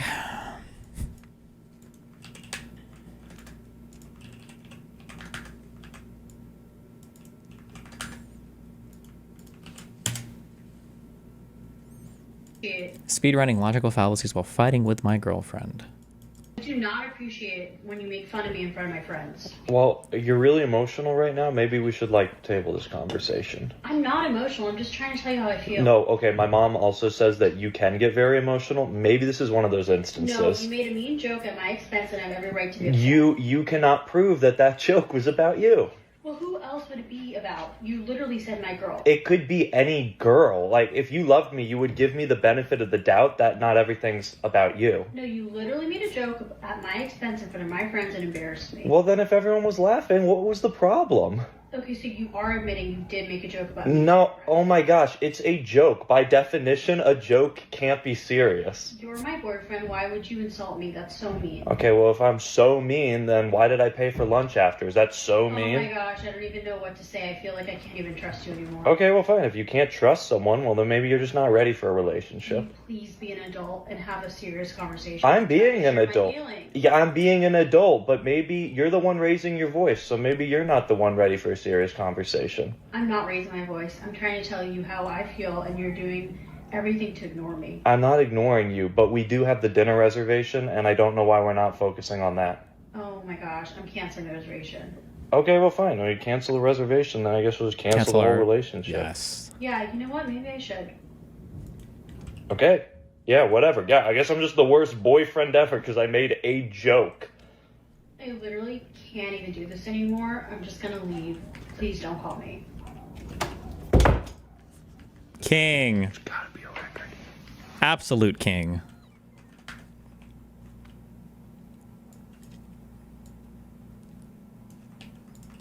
Rokana showed up on Lib and Learn. Okay. Awesome. How you guys doing? It's a beautiful Thursday. It is. Isco, did I hear you say that you're going back on Tim Pool?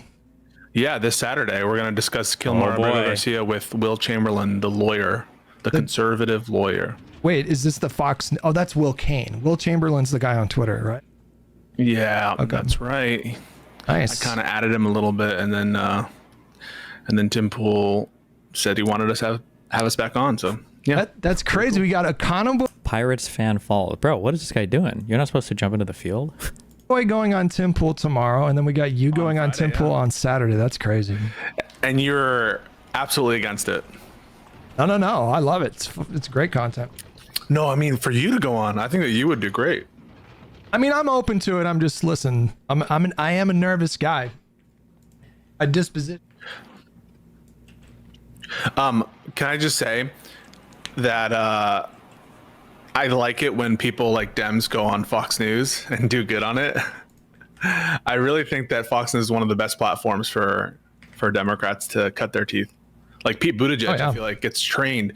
One of the things that I think could have served Kamala more is if she had more reps. And you saw her get a little bit more confidence in some of these interactions as the campaign wore on.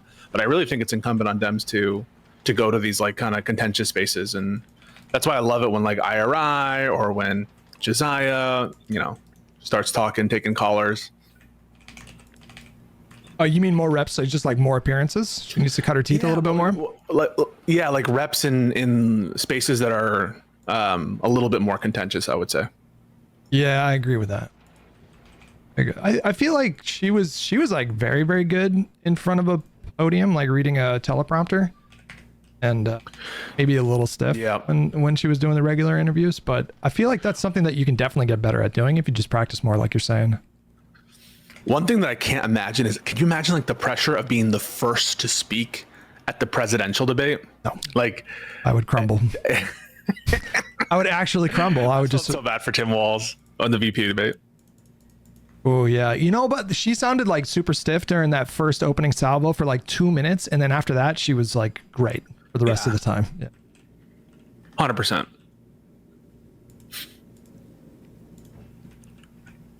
You doing some more TikTok debates today, IRI? No, I did that this morning for about 3 hours. That's my usual thing. I go in the morning for about 4 hours, and it's a lot of fun. You do 4 hours of TikTok debates every day? Yep. A day. That is Crazy. crazy. 4 hours straight. That's awesome. It's like going to the gym, man. Just working out, testing myself. I would be like Jack Nicholson at the end of the show. Because I'm playing Factorio. But once I finish Factorio, Mining after 2 hours, 4 hours a day is crazy. Fun. So we're gonna do 30 minutes here of just us talking, and I'll start with an introduction and then jump right into the first topic about David Hogg, and then we'll see where it goes. Maybe we just do that whole topic for 30 minutes, but I think it'd be great to get into the tariffs, and obviously Congressman Khanna has some cool ideas about how to bring manufacturing back to America. And we'll just see where the conversation goes. But at about 30 minutes in, I'm going to set a timer. So then his staff is taking down questions from all of our chats to spend the last 15 minutes answering some questions. So he'll have like a Google document on his end that he can look at the questions, and then we'll go from there. Awesome. You lead the way. That's good. Yeah. Sorry. Hey, Congressman, can you hear us okay? I can. Can you hear me? We got you. Fantastic. Awesome. Well, welcome to Twitch. This is your first stream on Twitch. Wow. Thank you. Yep. We'll let you get settled. Are you all ready to go? We're good on my end. Is it an echo? Yeah, I don't know. I think there are multiple. Yeah, there is. This is the standard Twitch experience, by the way. So you're starting off. Yeah, we hear you just fine. Yeah. We hear you fine. All right, great. We got it. Okay. Perfect. Cool. Well, welcome to Twitch. Like I said, again, my name's Guy. I go by I'm Really Important, and I'm joined here by some other liberal content creators on the platform. I'll let them introduce themselves as well. I'm Pisco. I'm a lawyer, and we do kind of like legal streams. Fantastic. My name's Hutch. I'm a washed out gamer, political commentator. Nice to meet you. when are you going to watch the Trump prayer thing? I heard it was really boring, so we're not watching it. Fuck it. It's great to meet all of you. Sorry. I mean, I'm really important. That's pretty bold. Hey, if you're important, you got to let people know, you know? There you go. All right. So for our communities here, this is Congressman Khanna from California's 17th Congressional District. He represents Silicon Valley, and he's one of the more prominent faces of the Democratic Party. So we're super excited to get to chat with him. It's always a pleasure. So thank you for making some time to join us. And this is his first stream on his channel at Rep. Khanna on Twitch. So I encourage everybody to give him a follow if you can. I'm excited. Thanks. I wanted to do it with you guys because you guys have fun conversation, but also serious conversation. So I thought this is a great thing, and I appreciate the opportunity. Absolutely. Yeah. So I'll jump into a couple topics here. I set a timer for about 30 minutes, and then we'll take some questions from the chat that your staff has helped organize in that document. So you guys in the chat, you guys can ask questions throughout our discussion, and Khanna's staff will be writing them down, and they'll select a couple for the last 15 minutes. So I wanted to jump right into the David Hogg situation, because I feel like you've got a unique perspective on that. I'm all for it. And just for everybody, David Hogg has been elected as one of the vice chairs of the DNC, and he proposed spending about $20 million through his PAC to essentially primary some people and help some other people run. This has caused a lot of issues in the Democratic Party. So how do you feel, Congressman Khanna, about David Hogg's initiative? I'm a supporter. We need more primaries in this country. I mean, these seats are in the states. And there was an article in The Economist that said that the turnover rate in the United States Congress is less than the turnover rate of European monarchies. I mean, people get these seats, they hold them as incumbents. There's a huge advantage, a name ID, of fundraising. So I'm all for primary challenges. Now people say, well, he shouldn't be doing that as a DNC officer. And I said, okay, David Hogg himself shouldn't be endorsing or not endorsing candidates, but plenty of times DNC officers are affiliated with a union or with some organization that takes a stance in primaries. And if he's affiliated with an organization that's encouraging primary challenges, I think that's fine. I'm wondering, Congressman, oh, go ahead, sorry. Well, I just want to say, are you worried that somebody could try to primary you? Well, people run against me all the time, and I welcome it. I think that's democracy. And if you're good and you do town halls. I do a town hall every month. Well, voters will vote you in. And if you're not doing a good job or you don't represent the moment, then they'll vote you out and you go do something else. You know, it's the point of these jobs is to be part of the democratic process and respect that process. Congressman, how do you feel about that extending towards committees? So we had indication that Representative Connolly is going to step down from House Oversight soon. Do you think that likewise that it should be sort of a merit-based selection process for who's going to be the ranking member of that committee?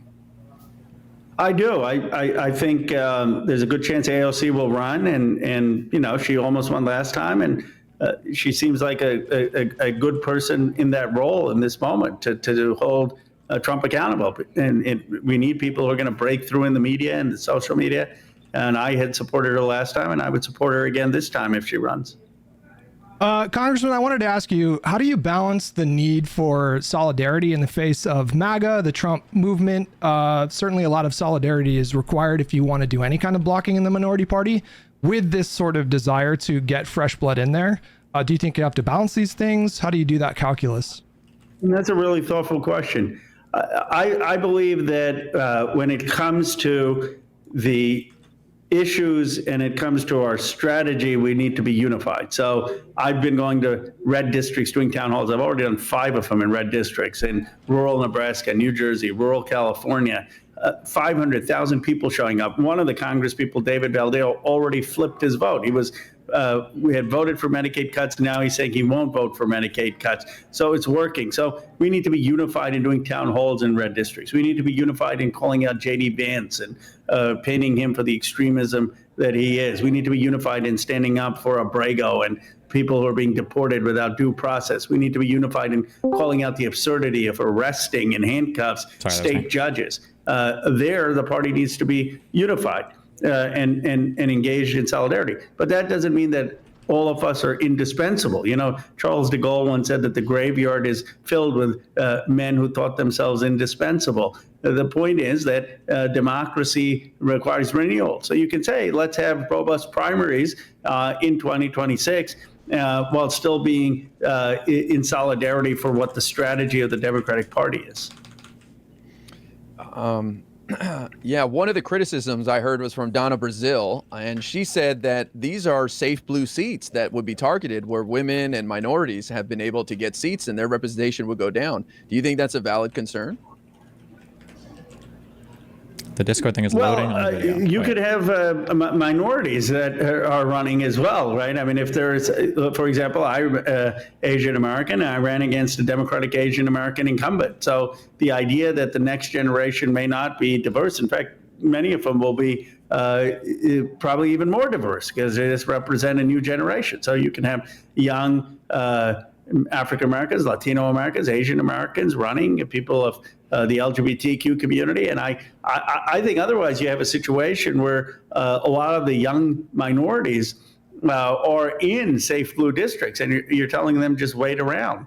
And so you're not getting the next generation of leadership. Would you say that these primary challenges, would you like them to be drawn along policy lines, or are you looking for sort of just a general sense that that person is ready to fight the Trump administration? Is it a balance of the two things? Like, what's your criteria? Well, first of all, my preference is that they be more progressive. Medicare for all, tax billionaires, free public college, living wage, actually passing a living wage. That's my politics. And that they have energy to be doing town halls, to being out there, to be outdoor politicians, not indoor politicians. By that, I mean mixing it up, getting and doing things like Twitch, getting out there and talking to people.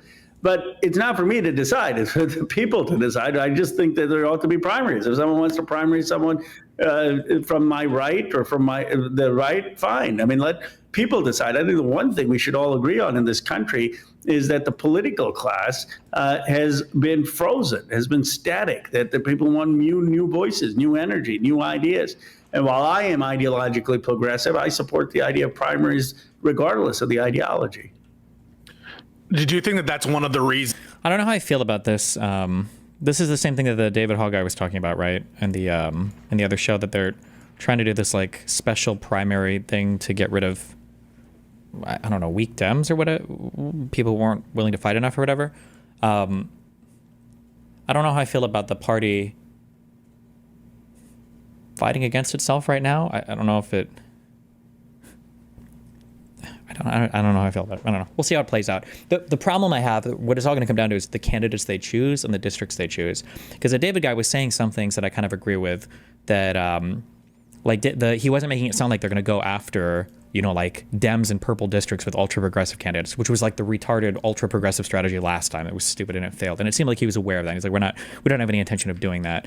I guess this kind of thing just comes down to, what candidates do they actually end up choosing? That's what I'll be curious to see.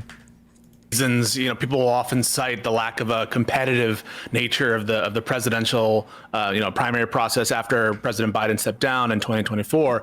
They cite that as one of the reasons that perhaps things didn't go our way. Do you think that is an important principle to carry forward, even on the national ticket? And do you think that was a mistake? Absolutely. I mean, look, we haven't had a truly competitive race. This is probably Obama, Hillary Clinton. And then Hillary Clinton was seen as sort of going to become the front runner in 2016. And Vice President Biden was the front runner in 2020. And Kamala Harris was the front runner in 2024. I think the exciting thing about 2028 is that there is no front runner. There literally is. You look at all these top 10 lists, and number one is always none of the above.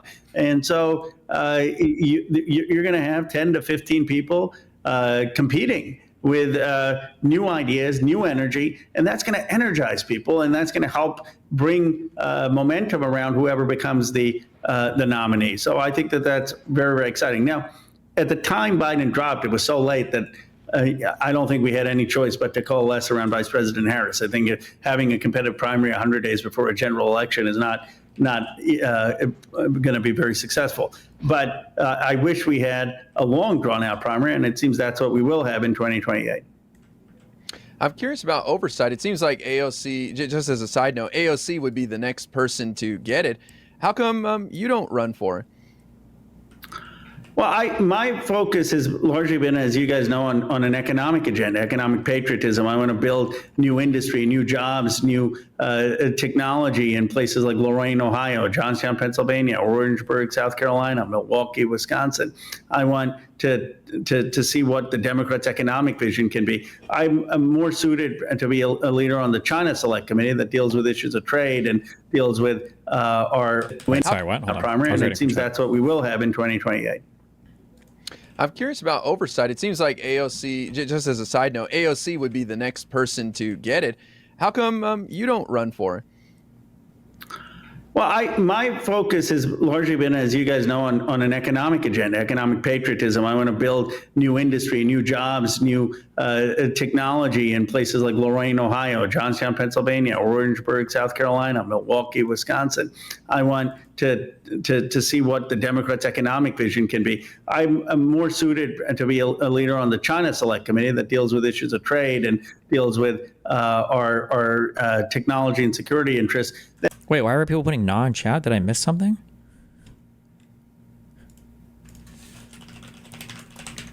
Okay, never mind. And on oversight, it's a place where we need to have subpoena power over Trump and really make sure that we're going after some of the corruption in the administration.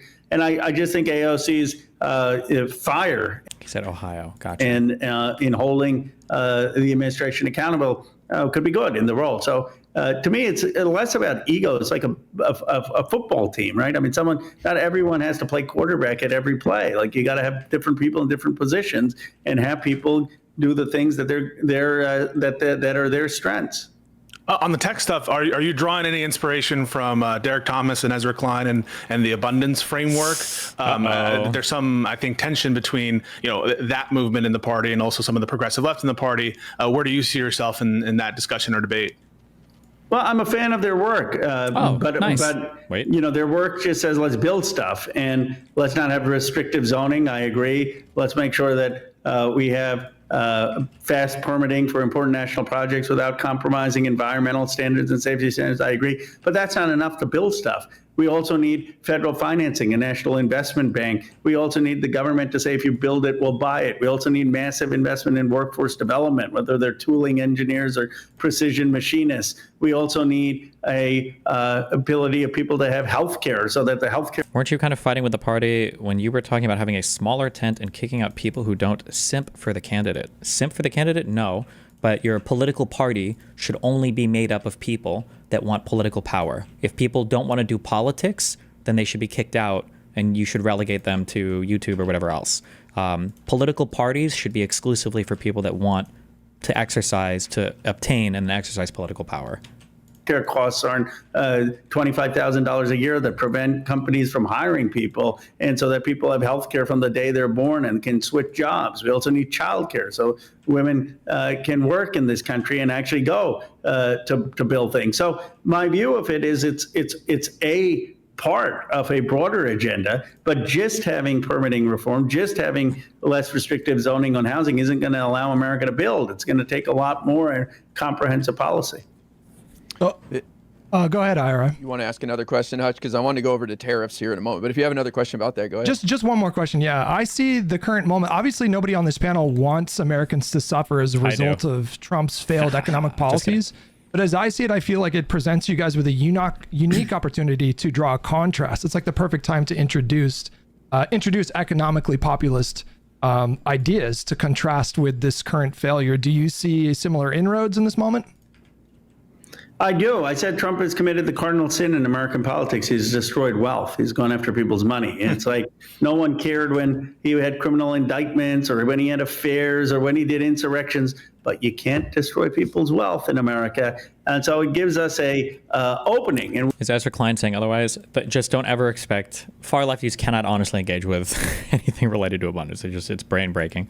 But his answer was as good as, it's better than I would have expected, because Rokan is pretty, would I say like notoriously lefty populist? He kind of is, but so his answer was warmer towards abundance than I would have expected it to be. We need to say, look, he's a 19th century guy. He keeps talking. He's obsessed with Andrew Jackson and William McKinley and and James Polk. The only 19th century politician anyone should be citing is Abraham Lincoln. And otherwise, just don't cite people from the 19th century. But he's got high tariffs and he's got let's conquer land and maybe put the morality aside. Like, does anyone think America is going to lead the 21st century by conquering Greenland and conquering Canada? Or do you think we should invest in AI, invest in technology, invest in building a modern workforce, invest in modern factories, invest in a Marshall Plan for a 21st century America? So one, we got to just paint them as Luddites, as the people of the past, and we've got the understanding of what it's going to take to build the economic future. And then two, we've got to say we actually are going to help your families and your communities. How? We're going to get you a living wage. We're going to make sure that CEOs aren't making this obscene amount of money while workers are struggling to basically make ends meet. We're going to tax billionaires so that we can afford Medicare expansion and child care for everyone. I believe the Democrats need a comprehensive economic vision. I call it a new economic patriotism. Yeah, I love it. And you've had some great appearances on CNBC recently, just talking to the people about this. So I wanted to ask you about these tariffs. Obviously, Liberation Day came and went, and I don't feel liberated, but they're on pause. What do you think actually happens in the end? Because I feel like Trump is trying to do two things at once. We either have tariffs or we have some great trade deals with people. But you can't bring back manufacturing and have great trade deals. So like, what happens in the end here with these tariffs? That's too logically consistent. I mean, Trump. Obviously, like, look, you can't have it both ways. You can't say, well, I want manufacturing to come here, but don't worry about the tariffs. They're going to go away. It's just a negotiating tactic. Well, then why would Mary Barra build a factory here if you're telling her that the tariff is going to go away? And if it was just a negotiating tariff tactic, then why did you put the country through all of this in terms of the decline in wealth? I mean, there are a lot of other leverage points that America has. But I thought I would give clarity last night. I saw Howard Lutnick at a speech, and there was a Valley dinner at a lot of tech leaders. And at the end, he says, so let me tell you what our policy is on tariffs. We trust in Donald Trump. He's the art of the deal. Whatever his insight, his tactics, we trust in him. The policy of the United States of America these days is Donald Trump's whims. That's literally how we're governing. It's unbelievable. And you wonder why consumer confidence is at the lowest levels, business confidence is at the lowest levels, the markets are down. It's really frightening. So you kind of clued in on two things there. One are the stats that you just referenced, but also the personality of Donald Trump. In terms of the narrative that Democrats should focus on, not that you can't walk and chew gum, but there was the recent, I don't know if it's a gaffe at this point, but statement by Donald Trump that you can have 2 toys instead of 30 toys. Yeah. What extent should we be personalizing this against Trump himself, or focusing more on the meat and potatoes stats, what's going on in the economy, GDP contracting? Well, I think we could focus on the bigger economic stats, obviously, of the GDP going from 2.4% growth under Biden to negative 0.3%, consumer confidence second lowest since 1952. But we can also personalize it for what this means for families. Like, okay, now you only are going to have the choice of $2 instead of $30. Okay, is that the America you really want to live in? Like, I think most Americans like the fact that when you go into the grocery store, there are 50 cereal boxes. Some people would say, that it was used to be the liberals who lectured folks, no, that's excessive consumption, too much consumerism. We only need 2 cereal boxes. That's how they did things in the Soviet Union. Like, do you really want to limit consumer choice? That's your argument, that we're going to limit consumer choice? We're going to actually make people poorer to build industry? That's not how we have to build. We need to make sure that we're investing in building industry here in ways that are going to expand people's choices, not make it more difficult to shop. So right-wing media is obviously very, very effective at communicating their messaging and convincing large swaths of voters of certain narratives. Particularly, I would say that the Republican or right-wing media has been very successful at convincing Americans that the Republican Party is the party of fiscal responsibility and and prosperity, and the Democratic Party are the reckless spenders. Whoa, when we all know that the Democrats crush Republicans when it comes to things like jobs, GDP growth, deficit spending. We reduce the deficit every time we get elected. What is your plan for potentially ending that narrative? Because as long as that narrative persists, I feel like you guys have an uphill battle presenting an economically populist package. Well, we need to show that we are the party that at first understands the economy and economic prosperity. We need to have a fluency in the economic language. So when Trump gets up there and he says, you know what, so bond yields going up from 4.3% to 4.5%, and I got a little queasy because when the markets go down, people should be putting their money in treasury bonds. It said they're putting it in gold. And so I told Basson, as soon as it hit 4.5%, I'm going to pull the plug.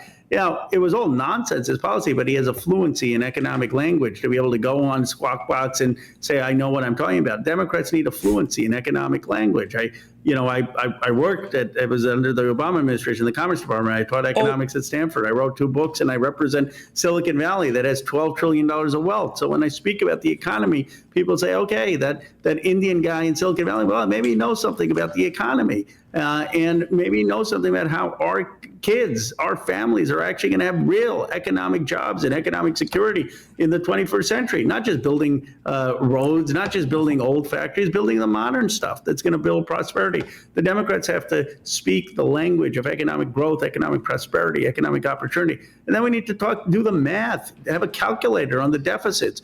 Joe Biden left the budget currently $36 trillion debt. In Biden's budgets, we're going to leave about a $24 trillion additional deficit, add to the $36 trillion. Well, the Republicans are going to add $28 trillion to the $36 trillion debt. So they're adding $4 trillion more over the next 10 years to the debt than Joe Biden's budgets were going to add. And so we need to just expose what they're doing. They're cutting tax breaks. On these messaging points, you just need to say increase the debt or decrease the debt. Somebody copied something in chat that's a really good talking point. Hold on. Like, this is a good talking point. Every Democrat since Carter has decreased the deficit. Every Republican since Eisenhower has increased the deficit. That's a good one. Just remember that. There's like 3 trillion, 4 trillion, 10 trillion, 1 trillion. Nobody knows what a trillion is. Nobody actually gives a fuck about the numbers at the end of the day. Just, just snap to stuff like this. This is good. Cut taxes for the very wealthy, exploding budget deficits, and they have no plan to actually get to a balanced budget. doesn't the venue really matter too? Because I think I can speak for all my co-panelists here when I say that I really want to see people like you and Pete Buttigieg and all these other really effective People like surrogates you? go into these spaces that are typically either right-wing or right-wing adjacent, like podcasts, or I would love to see more appearances on Fox News. We can't just be communicating these ideas just on MSNBC or CNN. Do you plan on going into the Lion's Den more often in the coming years? I've been going on Fox News for years. They used to say, when I used to get criticized because I went on Fox News. I've been going on since I was a freshman member in Congress. I've been in Congress 9 years now. They said, Ro, you can't go on these shows. You're platforming them. I said, no one knows who I am. They've got 3 million viewers. They're platforming me. I'm not platforming them. But this is the kind of naivete that got us in our position. We should go everywhere. We shouldn't be afraid of argument. And we've got to, you want to know why we lost young men?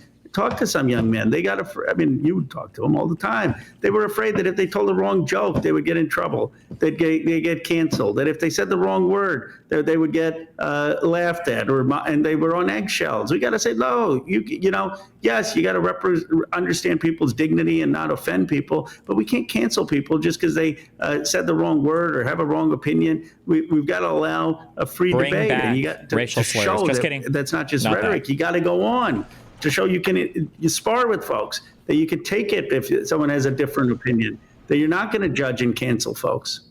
I totally agree with that, Congressman. With respect to some of the people who would tell you, like, don't go on these shows, or where people were feeling a little bit, cagey about telling a joke. I also think there's sometimes a little bit of an influence from this consultant class that say something, for example, don't stand up for Kilmar Abrego Garcia in due process, because don't you know, it's such a losing issue for Democrats to be arguing immigration on anything. And so just accept the framing, accept the narrative from the MAGA Republicans. Hey, but, the evidence shows that when nothing What's like up, buddy? Okay, so like May, you're doing that thing in Tennessee, right?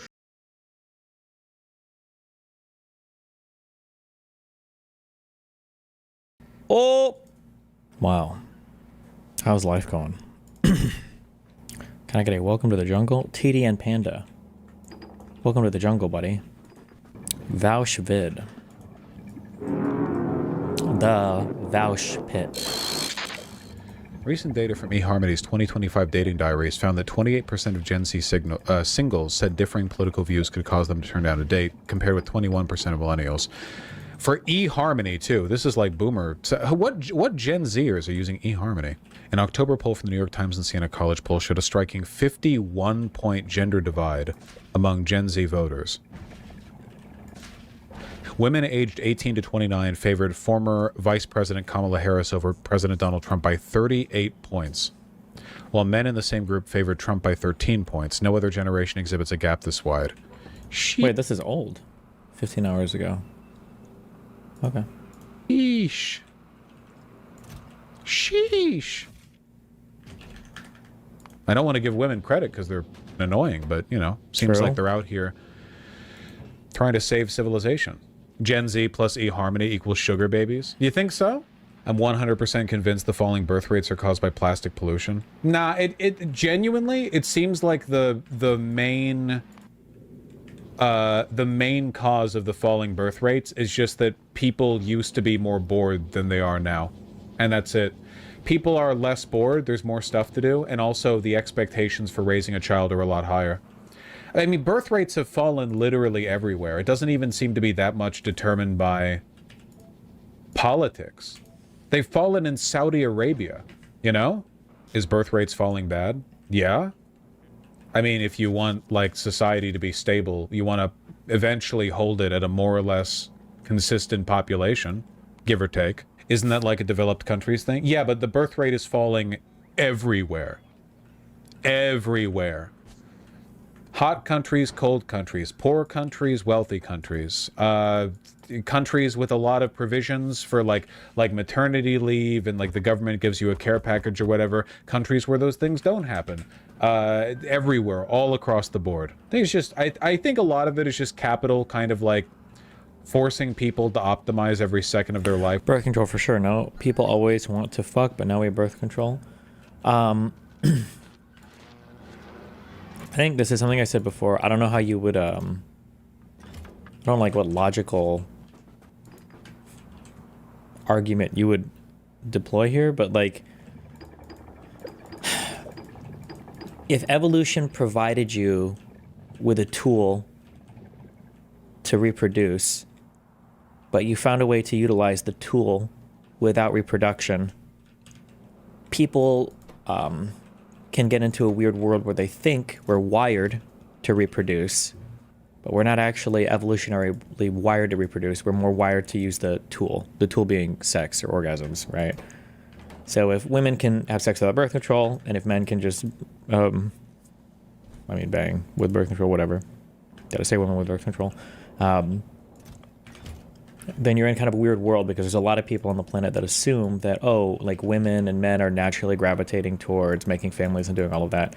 When in reality, it might be that life now offers a lot of stuff to do that is more than just fucking and having kids.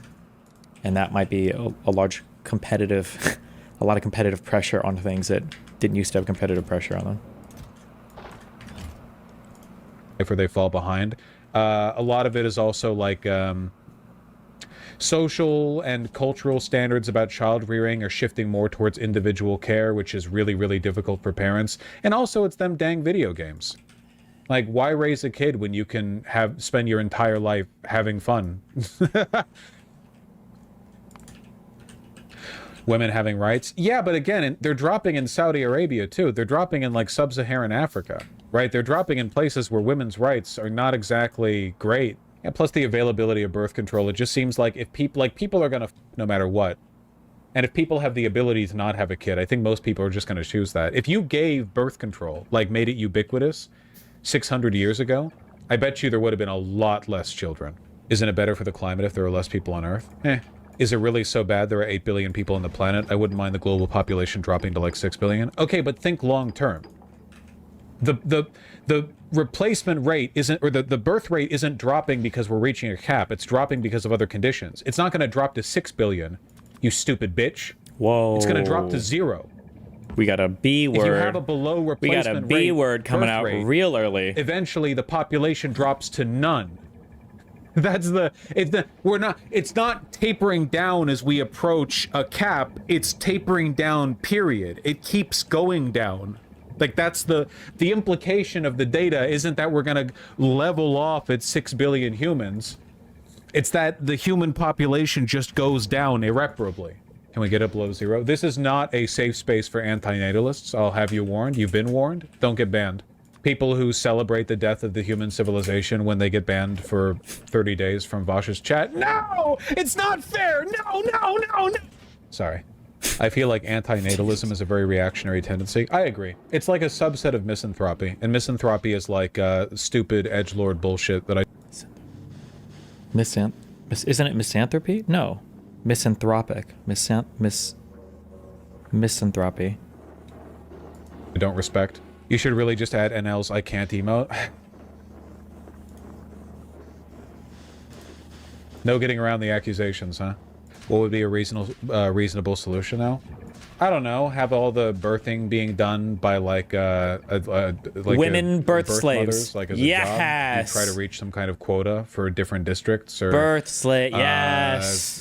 You I don't know, mandates or something. Mandates, dates for men. Yes. It seems like all the answers are pretty scary, but you know, maybe it could be like a tour of service kind of thing, right?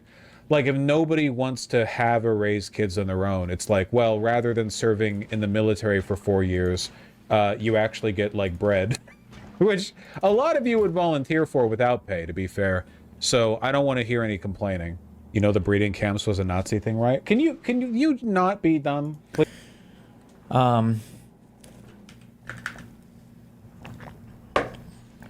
There are some weird, like, outer perimeter moral issues where, in my opinion, so I would be considered a moral anti-realist because my brain is so huge.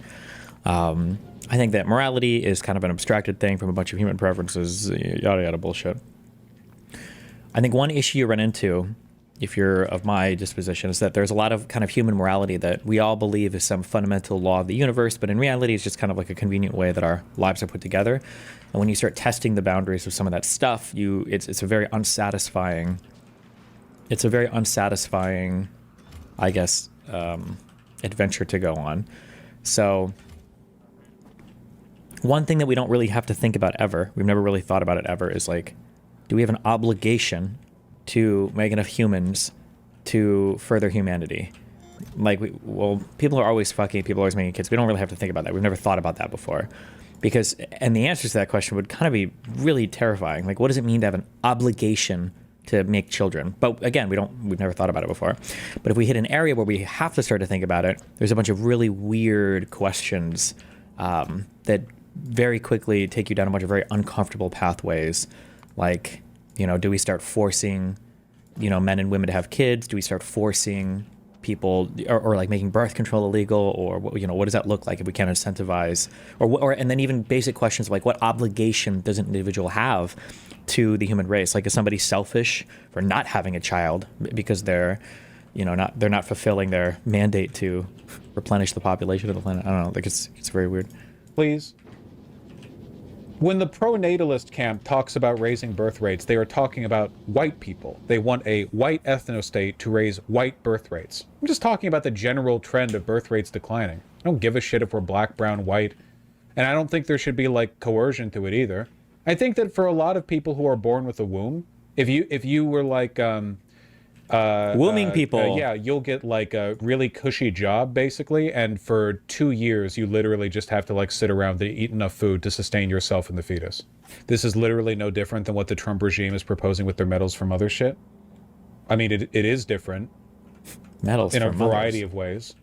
Like the fact that I'm not talking about conforming to the typical parental structure, but rather doing it as a kind of civic service, which really cuts away, like, it's pretty anti-fascist, because fascists protect the family unit as a, like, micro-chauvinist emblem of state power, and I'm talking more about it being like a civil service thing, but, I mean, whatever, go off, king or queen or whatever, I don't care about pronouns, basically, because I'm woker than you. I don't think having children should be a civic service. Okay, that's fine. So, if the birth rates are falling and nobody's having kids, and the population's decreasing, and it just keeps going down and keeps going down, what do you do? What would you do? What would you suggest to fix that? It would still be consensual. No, like, both partners would have basic moral cleanliness and fitness level parity based on whatever brackets, and people in those brackets might just breed for society. The problem, and nobody really wants to address this, because the people that are super pro having kids believe that humans love children and will always have children. And on the other side, they don't give a fuck about trying to get more people to have kids. So the weird world you're in is you have to start asking questions of what does it mean to make a choice, okay? It feels like we need a very abstract philosophy interpreter, but not really. Like, what does it mean to make a choice?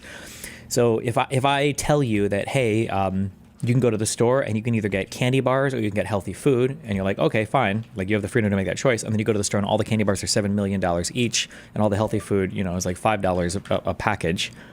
Well, I mean, like, you can make a choice kind of, but how much of a choice are you actually making? Leftists engage in this kind of analysis of capitalism all the time. But I mean, like, you can analyze anything in life this way. Even basic things, like when I talk about like choices you have in childhood. I think I've brought up the example a few times of like dealing drugs. Like, if you come from a decent neighborhood, you're not a drug dealer, not because you're a good person, but because you don't even know how that works. Like, where would you even get access? Like, growing up, I don't even know what I would have to do to become a drug dealer. I don't know what the fuck I would talk to, or how I would find a Tuco or whatever the fuck. So, like, if you start heavily incentivizing some people to have kids, that means that you're doing it with what? Economic incentives? So what does that mean? You're taxing some people who aren't having kids and then giving money to other people who are? Like, are people really making free choice? Like, it gets into a really weird... Just forcing people to have kids or replenishing the human race is just not a question that I think we talk about very much. And it just gets into very, very weird territory if you want to actually look at this problem critically, I think. Stabilized genius? You have literally no reason to believe that. The birth rate is falling even in Iceland, a country with like 5 people. There's no evidence to suggest that the birth rate will stabilize. For some reason, humans will just be like, yeah, I want to have kids now because the country they live in has 40% fewer people.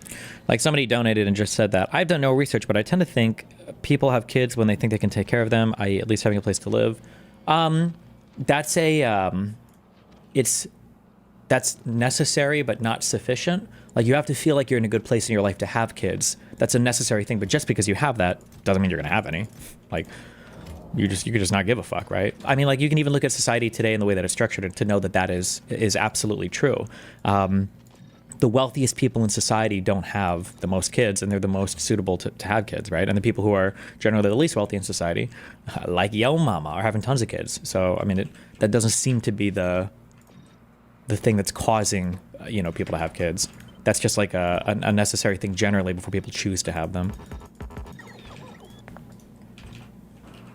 There's no evidence of that. It could be a cultural incentive.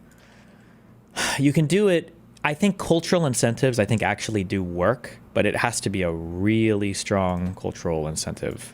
And in the West, we don't have that. The only country that I know of, the only culture I know of that's able to do that, I think that I've ever seen able to do that, are the Israelis in the West Bank. For some reason, they're like the only people who are like, all right, motherfuckers, we got to make babies for Israel. Let's go. And it's the only culture I've ever seen on the entire planet and in all of history. If somebody can link birth rates somewhere else, I'd be curious to see it. But it's the only culture I've ever seen that's able to do that. Parental leave, tax credit, free healthcare and childcare. What else can you do? Like if you look at Israel, birth rate, they're at like 3.0 or something, weren't they? 2.9 children per woman. It is easily the highest, exceeding the OECD average of 1.7. They have that in a bunch of European countries. Birth rates plummeted. Make it easier to raise kids. Oh, holy shit. What if the reason why they have so many kids is because of the conspiracy theory that all the pedophiles run to Israel as soon as they get caught in other countries, and those guys are wanting to fuck? I'm just kidding. In a video game, guys. Okay, sure. But like wealthy people are also having fewer kids. So it doesn't seem like it's a wealth thing. What's the principal reason why? I can only guess based on what I know about Israel. I haven't studied it in depth. But if I had to guess, the guess is that Israel is just that perfect mixture of nationalism plus culture plus religion. Like all three of these are working together. To give you a pretty strong drive to populate, for the success of your people, for your country, and for your religion, right? Or a time thing. Or like countries where people get lots of state-offered provisions, lots and lots and lots of stuff from the government to have kids, still not really moving the needle that much. Then what is it? I don't know. Nobody knows. It really does seem like people would just rather play dang video games. Like he's saying video games, and I'm sure he's kind of half memeing or whatever, but it's not really just video games, right? It's just life offers a lot more today than it ever used to offer. There's a ton of different things you could do in life now that you just never could before. Evolutionary incentive to having children is that it feels good when you... Fuck me. This motherfucker still watches my stream, or he just inherited these takes from me. Yeah, he's getting to it. Right? But now that we can, without having kids is a choice. And it's a choice a lot of people don't want to make. Yeah, because in Poland, you literally get paid monthly for each child you're raising at the moment, and it's not helping. Yeah. The antinatalists are still rearing up. Don't make your misanthropy my problem, mother. The people are still doing it. There are still people in chat being like, here's my novel solution to the birth rate collapse. We let the only sentient species in the universe that we've seen black holes, we've measured the speed of light, we've produced art and culture, the likes of which might be unrivaled in all the cosmos. Let's let it die out because we don't want to talk about the basic logistics demographic question. You're not welcome here. Ooh. Yeah, if you hate yourself and you want to die, don't make that my problem. Okay, I've got an actual solution, okay? Genetic engineering. And we make babies less stupid. You're doing a longer stream for the Canadian elections? You're not that invested? I probably will, since I started late, and fuck my life, why not? But annoying. What if the first, 3 to 4 years of a baby's life were sped up, basically, So you didn't have that awful, like, parenthood is never sleeping and wiping their butts 24/7 period, you know? Okay, I know every baby is different. So far be it from me to tell any other parents anything. But I guess I feel like kids get a bad rap for a lot of different age classes that they don't deserve to. I personally, and maybe this is just my mom did daycare and I spent so many times around babies and stuff, but I mean, it was true for Nathan too. I feel like there's this like ugly alien baby stage that I would say lasts until, I don't know what, 6 months at the most. But I feel like from like 6 months to like 18 months, when they've got like their fat little chubby arms and their legs and they're kicking and they laugh all the time and their eyes get all big when they look at you, and I feel like babies at that age are really adorable, and hopefully they're past their super crying and irritated stage at all points in time. Like, I don't know, I feel like Vosh is shitting on babies for too wide of an age gap. All right, till 4 years old. I'm also a little biased because I think Nathan was 5 when he started turning me down for hugs. Excuse me. And then like before that, if you just like open your arms, they like come fucking running to you when they're like, I don't know, like 5 and younger or 4 and younger. And then at like 5 or 6, you're like, come here. And they're like, ah, and they like run away. Okay. Maybe that's because they're forming memories at that point. Like Denham said, he remembers all the abuse. Like, what if they were like pogged up to the gills a little bit when they came out? You know what I mean? Pogged up to the gills? Like you have a kid and it's like, oh, don't worry. In 6 weeks, they'll be making their own meals. Bam. Pretty good, right? That's why babies should be raised by the state instead. Well, I mean, I don't necessarily have an issue with the idea of like community child rearing. Raised by the state kind of implies like a doctrinal approach towards that I disagree with, you know? But if you mean like public school from day one or something, or like they're taken care of in nurseries or whatever, like we've done that for all of human history, yeah. Like kids' parents die, they're in an orphanage, they're in a nunnery, they're in a nursery, you know, they get raised by the school. Like, yeah, if you could really like beef that up, right, and make it like, oh wow, you know, you're like a little kid, look at all this wonderful shit you get to enjoy and explore, because a huge portion of society and the wealth of society. I'm sorry, Nick's Magician. I know that what alt history is kind of cringe, but his breakdown of the uniquely evil roles of Hitler's Nazi movement was broken down extremely well at Destiny. If you don't want to watch the video because you're still on your World War II history journey, that's fine, but consider watching that and having a convo with his. He actually seems to read books and know things. Rare in this time to do pussy. I love you and I appreciate you. However, I've talked with him enough and listened to him enough that I don't think I could trust anything this guy says about anything ever. I'm so sorry. Isn't this kind of a male-focused view of having kids? I feel like it's more typical of women that they do have an urge to have children, or maybe not. It's really hard to say, obviously, 'cause I'm not a woman, so I haven't felt it. But like people will talk about like the baby urges that you get at around 30. But it's also hard to know if that's like a grass is greener urge. Like you see other women having kids and then you haven't, you're like, fuck, did I fuck up? Also, there's like a weird bias here, and I'm the only parent on this fucking planet that will be honest about this. There's a weird bias that once you have a kid, you're kind of bought in, and you can't even really think about like, would my life have been better without a kid? Because now that the kid exists, it's like, oof, even considering that feels like you're a shitty, horrible human being. But like, there's some things to legitimately think about there too. So you have a fork in the road where when you go down one path, you can't even consider the other side. But when you go on the other path, you can easily consider the other side. So that also leads to a bias. Like you're not going to find very many parents that want to say, fuck, my life would have been objectively better if I would have not had a child, or if I would have waited a long time to have a child, you know? Society is directed towards making, you know, this a good experience for you. That could be workable, you know? Yeah, no, that quality of life for the kid would be hellish though. I don't think that's necessarily innately true. I don't think that's innately true. I don't think there's anything special about the nuclear family that like magically makes that a better child rearing environment than like being raised by the village or whatever, the way we did for you know, a long time. But obviously it'd have to be done well. But it's the same with nuclear family. Dustin, you fucking retard. I know he falls into that archetype, but his video about how fucked Hitler was is actually really good. I know he's cringe, but even cringe motherfuckers make a shit. No, it's not about that he falls into an archetype. It's that I've seen him say like legitimately, insanely incorrect and terrible, horrible shit, which makes it hard for me to trust anything he says. Like anything I would get from him, I would have to fact check. I wouldn't trust anything just given. Families. Like what happens if you're a kid and you're born to shitty parents? That happens literally all the time to like billions of people, you know? Like nuclear family. Wait.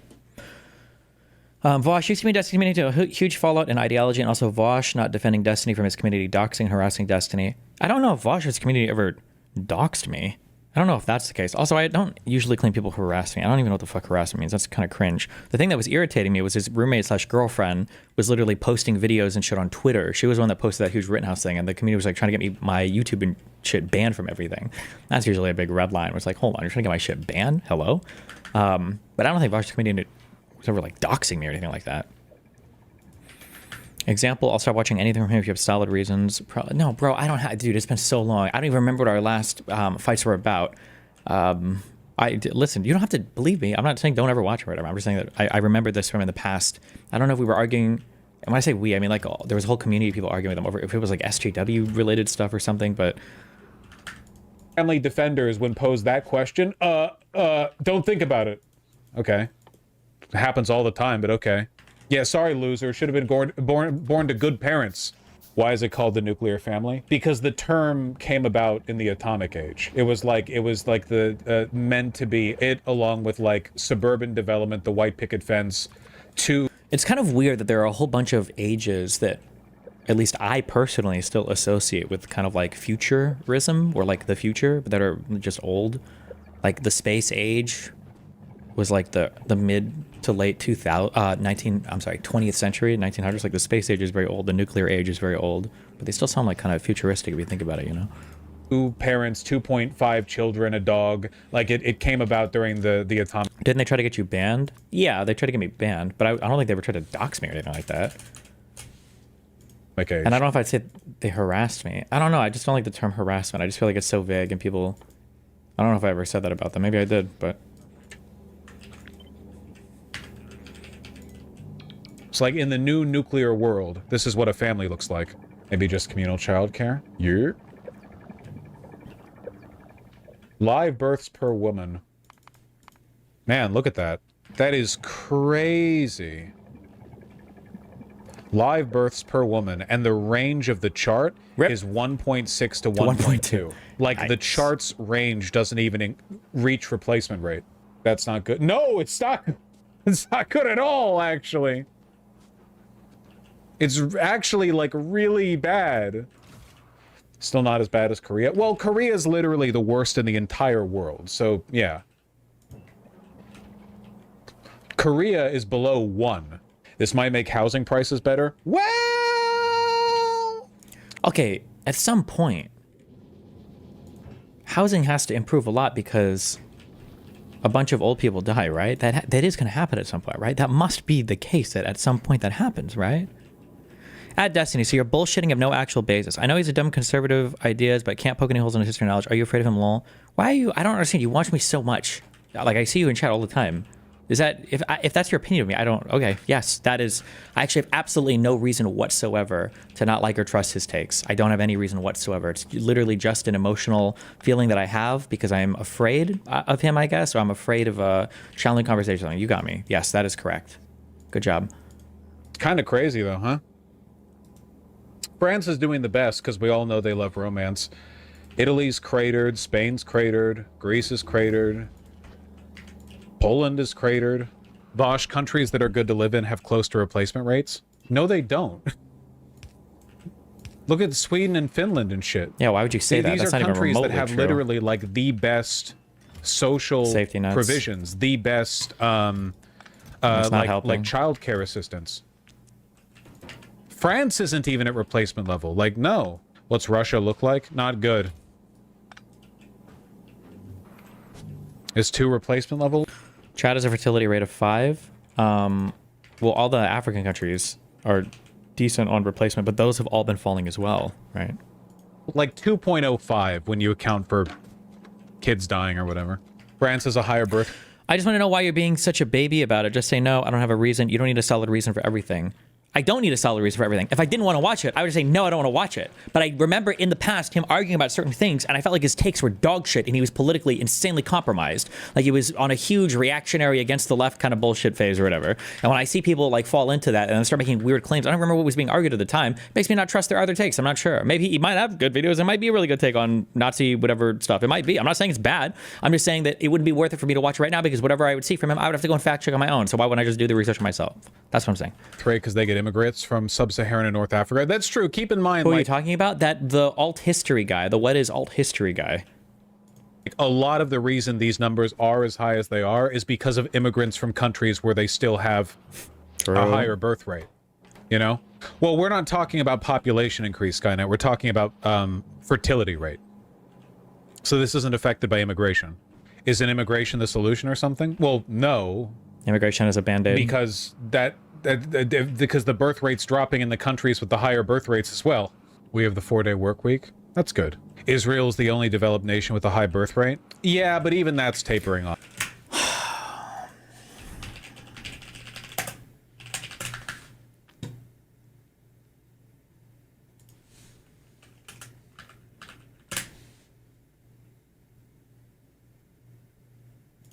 What video? When? With this one, was Churchill a villain? It's funny. Off. I mean, Israel is still in its infancy, so it's not like... Elon is good at grifting, but not at everything else. Maybe y'all were just chatting about one of his mediocre fields. No, I wouldn't trust Elon's take on literally anything either, after everything I've seen from him. Elon couldn't give me a take on anything that I would trust anymore. They haven't really, like, leveled off from their big, you know, colonizer boom. The nuclear family refers to the nuclear structure of the family, treating the parents as a nucleus. Okay, well, I like my explanation better, personally. Saudi Arabia fertility rate from 2005 to 2016. In only 11 years, they went from 3.4 to 2.5? Jesus Christ. It's not even a woman's rights thing. Just, listen, I'm not here to simp for Saudi Arabia, okay, a glorious American ally in the Middle East. But I'm pretty sure Saudi Arabian women are not like being, you know, murdered and killed and flogged and, I'm pretty sure they do okay there compared to, I would say compared to most Middle Eastern countries. But I'm pretty sure, I think in most Middle Eastern countries, women do okay now. Like not maybe in like the African ones, but I'm pretty sure like in, not in Afghanistan. But I'm pretty sure like in Syria, I think they were okay. Pretty sure like in, like Jordan, I think Egypt. Probably like Tunisia, Morocco, I think. I don't know. We should look up.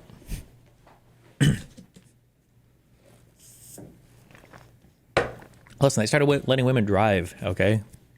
A few years ago in Saudi Arabia, so they're doing fine over there. You're looking at death? No, you're looking at births per woman. It's the plastic, yo. Dude, it's not the plastic. It's not the this isn't happening because a bunch of people are infertile. If you want to have a kid, you can breed someone. It's not the plastic. It's not. It's just not. It's not a bunch of people like raw dogging and then they're like, well, no baby, even though I keep coming in you unprotected. Well, like that's not what it is. I'm a Saudi woman and it's getting better, but we're still far from Western women. Yeah, no shit, you're far from Western women. It's thousands of miles away. Like, the distance is never going to get closer. What is wrong? Jesus. You're not engaging with the reality of the situation. Are sperm counts not falling? Yeah, they are, but that's still not why this is happening. Isn't there a spoonful of microplastics in our body? What if it formed an internal condom or something? Why is Kickstream getting blurry like every 5 seconds for a few seconds? That's called your alcoholism, Pete, okay? Put the booze down. Is it actually, or? That's right. Every time you come, all the sperm's getting caught by like a little condom at the end of the vas deferens. Are we going to shoot down theories all day with lol no? Yeah, if they're wrong. Oh, yes. Boss, I'm telling fighting you, with his the reason audience. People aren't having kids Hell is because yeah. there's other shit to do. That's it. It's that simple. For all of human history, wretched poor people who had work to do all day, backbreaking nonstop labor, still had lots and lots of kids. And the reason why is because having kids wasn't a choice. There was no protection, not really. So eventually, you were going to have kids. There wasn't really a choice involved. Now there is a choice, and also, we have better things to do. But you just said the cool countries with amazing worker rights are plummeting too, so what's the solution? What would worker rights have to do with what I just said? It's not like, what I'm saying, it's totally independent of, there is nothing the government can give you that would make a woman fuck you. From being an enormous drain on your time and money. Just kidding. It's simply not possible. It's not possible. You could subsidize every single thing children need, and it wouldn't change the fact that once you have a kid, your life is about that kid. There's other shit to do now, man. There's like an Elden Ring Night Rain is coming out soon. True. Are you gonna have a kid? I've got like 7,000 watching right now. Aww. It's just a tough subject. No need to run from it. God, look at the Saudi Arabia. Look at that, man. From 1960, 7.6 children per woman. All the way down to 2.39. Bum, bum, bum. Hypocritical much? Ooh, how is that hypocritical? Damn, Vouch's audience is going hard. Joke, by the way, don't get any ideas. Amish fertility rate is growing? Yeah, of course it is. Because their lives suck, they have nothing else to do, and they don't use condoms. Damn. They fix the problem. Aren't we overpopulated, though? Nah, not really. The problem is, Vaush's audience, you keep hearing that come up, is running into kind of a weird ideological error, because there's this kind of, I would say gross, but maybe gross is an exaggeration, but there's this kind of like weird lefty thing where they don't just hate like America, it also feels like they kind of just like hate humans. So you get into this weird like, oh, depopulation of the planet, good. Less humans is healthier for the environment. It's healthier for the planet. First of all, it's not healthy for the environment, okay? The environment is normatively neutral, all right? We can have comets crash into the planet, still have an environment. When we really talk about having a good environment for the planet, by the way, we're talking about having a good environment for human beings to live in. That's all we really care about. Because the planet will carry on literally no matter the fuck what, all right? George Carlin, one of the few times he used soy rants, and I actually agree with him on that. If it's an S curve, isn't there actually a good chance the trend levels off? No, because it's still going down in developed countries, and it's already not rounded off below replacement rate. It's still going down, and it's trending negative, and it's already below 2. So what do we do then? 2? Oh, I've already answered it. Why do people get so weird about this stuff? It's an obvious, objective topic of discussion. It's not an immediate obvious that problem. my hands it's not are going to cold. blow the world up tomorrow. Why does but it's a people get mad because people bad, humans bad, therefore we should celebrate when there are less of them. Fact. Listen, I'm sorry this discourse has largely been hijacked by white supremacists who want to who fantasize about rebuilding Hyperborea so they can have their How does Vosh know about Hyperborea? What? What the fuck? Hyperborea, my Nazi Vouch. Hello, friend. 18-year-old virginal white trad wife wearing a sundress or whatever. I understand that the discourse has been tainted, okay? You know that because you watched it from me! Why do you know? I had a close friendship with a wonderful friend once. I'm not going to tell you who it was, but their initials were LS. And one of the things I learned in chatting with this person about things is Nazis have weird, symbol occult. Nazis just love a bunch of weird symbolism, occulty stuff. Just so much of it. And the Hyperboreans were apparently one of those things. In fact, Vosh, aren't you aware that, fertility rate discourse is dominated by neo-Nazis? Yes, I'm aware! Idiot! Jesus, where do you know I know that. It's just a logistics problem. It's probably solvable. She didn't do it over such a sphere? We're just about no, reaching she doesn't know a lot about it. Below replacement rate in the global average. Right here, 2023, live births per woman, 2.25. Vosh, I don't think you realize that the population is going up. I am shocked that you know how to use a computer with the IQ that you have. The birth population is going up, but I think if you remember growing up, we used to always hear about overpopulation and how the planet would be destroyed. And I'm pretty sure now, I don't remember where we heard this. I don't know if it was some TED Talk or something we listened to, but I'm pretty sure now people think that the 11th billionth human will never be born, that the population just won't reach that level because we'll have already, I guess, skewed off our population growth by then. Rate declining doesn't mean the population is declining. The birth rate declining means the rate of the population's increase is declining, which means that it will eventually decline. I've never heard anyone in politics talk about this except for right-wing or fash types. Leftists will not pick up on this stuff here. The thing that bothers me, I guess, is the fact that this is like an objective problem. It's a... Don't ask your nice friends about Vril or the Spear of Destiny. Oh, did you know, I don't know why I got tuned into some dude's channel who covers Harry Potter lore, that the Elder Wand was also called the Wand of Destiny? I didn't know that. How crazy is that, huh? So the fact that this is a problem is not ideological. Mass population decline is already an issue in places like Korea and Japan, and will be a major problem objectively, just in terms of resource allocation, the economy, so on. It's not an ideological problem, it's a real one. And it definitely is a little weird that a bunch of lefties, when confronted with it, will defensively respond with like, well, I think that it would be okay if the human civilization dies out and the one light in the cosmos is extinguished and the one unique flower of sentience in an otherwise cold and barren cosmos was you know, just removed from existence. Like, you sound like a demon. Why are you doing that? I don't understand.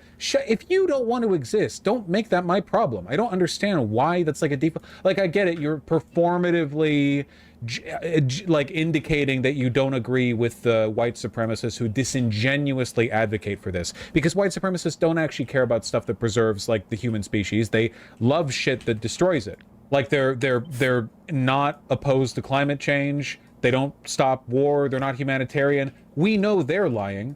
I'm not. So why don't we like talk normally? I don't get it. Why the whole like, well, actually, I don't think that life is good.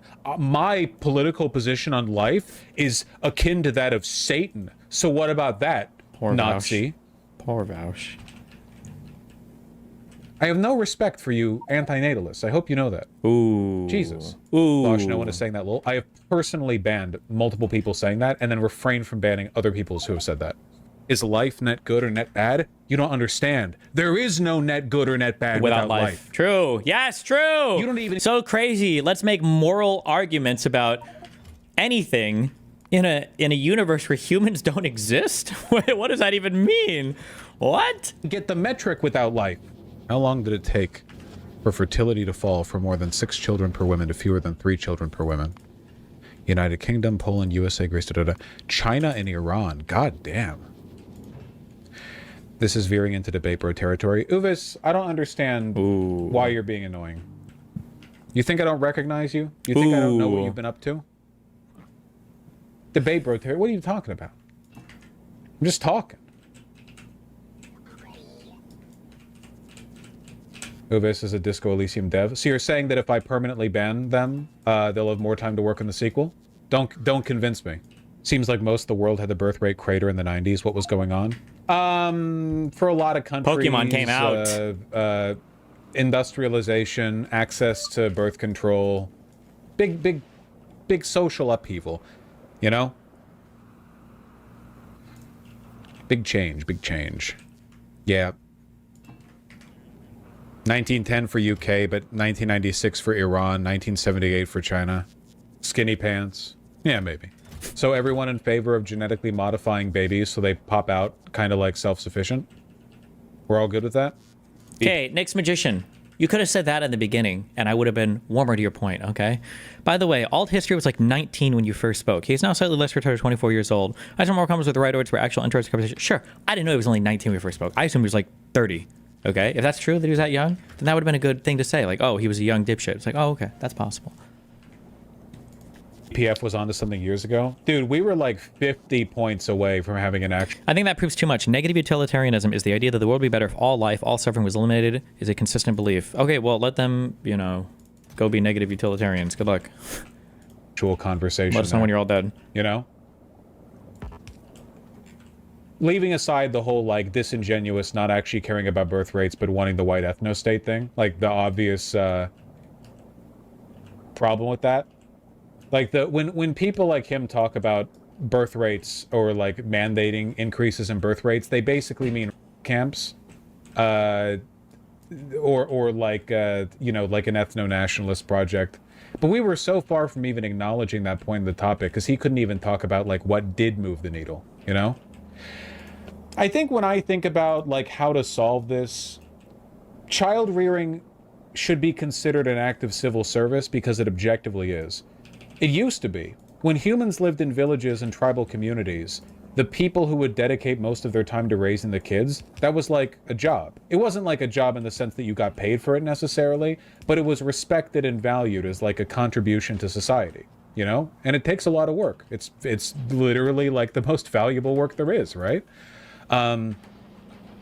It's very, very important. And it's being a mom is the hard. Just kidding. It is a lot of work to rear a child, to do child rearing. By the way, sorry. It's always been. It's just really weird that in the modern day, child rearing is not considered a civil service, at all. At all. Not even a little bit. Like if you have kids, it's like well, that's a nice lifestyle choice you did. You know. Unironically, neoliberalism salt to an extent. There are like older trends pulling on it, but like it's a component. There's like a concurrent, you know, a concurrent force there.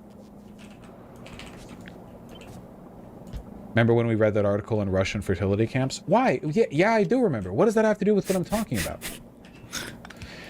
Poor Vaush. For most of human history, we regarded child rearing as a kind of civil service. We probably should do that in the future, you know? Weird mentality a little bit when you think about it. Like you have a town, let's say, with 1,000 people, and then there's like 50 or like 100 little kids in the town. Woo! And every parent's like, I'm gonna make it so my kid gets the things the other kids don't. They're gonna compete and win. It's like, I don't know, shouldn't all the kids be like raised to be chill dudes? No. A little bit? No. Like I don't know. Like, can you imagine if they No were doing chill that dudes. back in the tribes? Vosh, that sounds really Brave New Worldish. That's because you're incapable of critical thinking. Oh, but no. watch a few more streams, pump that white name up to a yellow one, and we'll see. We'll see what happens to your brain. But can you imagine if we did that back in like tribal societies?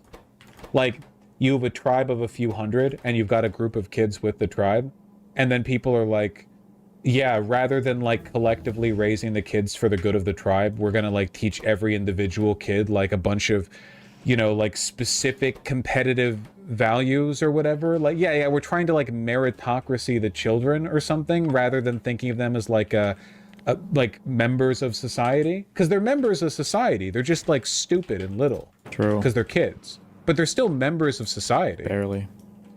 It's like we're projecting a lot of like weird individualism onto them, when I feel like stuff like that should be their choice to make when they're old enough to really reconcile with it. When a kid is being raised by their parents, they're not old enough to understand how the piano lessons they're being forced to take are actually part of this like scheme on the parents' end to make them more college ready or more competitive or more like acclaimed than other children, or they're trying to like make up for the fact that the parents always wanted to be good with the piano but couldn't be, so now they're raising the kid to be like a facsimile for the, you know, the parents' desires. You know what I'm talking about, right? Yeah, living vicariously. The important thing to keep in mind is that there are solutions to these problems. Just think a lot of people talk kind of counterproductively about them. Aww. Hell of a stun lock? It's not a stun lock. It's an important topic. It's also, like very much like climate change. It's very much like it's an extremely important topic that will get talked about more and more and more as the problems with the problem, as the problem makes itself more evident. And I don't want fascists to be the only ones talking about it. Yeah. Wouldn't that be bad? That would be bad. That's true. That's kind of happened with a lot of topics. Because eventually it's going to be like, okay, like for example, the birth rate crisis is, to my understanding, acknowledged in Japan and Korea, and they don't treat it as politically polarized. Like, you don't have to be a conservative in Korea to go like, yeah, the birth rate being below 1 is probably a big deal, right? They acknowledge that it's just a problem, not like a weird Nazi conspiracy theory, because it's obviously a problem over there, you know? It's got to be so fucking annoying. I guess you guys do it to me too about billionaires and wealth, where every time you talk about a certain problem, if Nazis talk about this problem a lot. You literally just can't talk about it without your audience losing their fucking minds over it. Jesus. So I'm just saying, like, we should probably have answers to this that are that go beyond like build a white ethno state or camps. You know, I'm just. What's wrong with population decline? There's 8 billion people. It's not like we're going extinct. There's a couple of like logistics problems, and there's a couple of philosophical problems. So the logistic problem is that it seems like the world capitalist order seems to require an increasing population to some extent in order to continue demand for services and all that bullshit. That's just like what our economic models, I think, are built on. Our fiscal models, to some extent, are built on it as well. Fiscal meaning government budgets, that we tend to budget for like old people's survival and stuff, based on the idea that there's going to be a new young population to take care of them. And then there's like philosophical issues relating to, well, if you aren't going to reproduce a ton and have more kids, other people are going to. So some people get mad when you talk about like the great replacement. They're talking about that there are like, or that's one aspect of it, that only certain people in society are reproducing a ton. And that's going to lead to, you know, a different looking world. What do you ask? 7? I'll do it. 7? Yeah, we'll do 7. And then you have like really far-reaching things of like what happens if humanity goes extinct, right? That's a weird one to consider. Do we have an obligation to repopulate the planet so that we don't actually lose every single human being? I'm just trying to offer you guys an understanding of the subject that's better than, well, I don't believe in humans existing anyway, or camps. Because right now it seems like we got kind of two evil castles.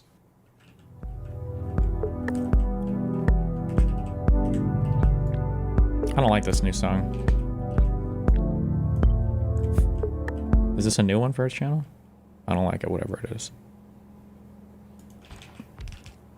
How bad do you think AI job displacement will be in the near future? I was going to do law school, but I legitimately don't know if lawyers will exist in 10 years. 60% of the labor force are knowledge workers. I wouldn't even worry about it. It's kind of a catastrophic doomsday scenario if you think about like general intelligence, but we're not there yet, and I still don't think we're that close yet, so I would just keep operating as though it's not going to be here for a while, so.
Aatrox has a lot of dumb in his last video.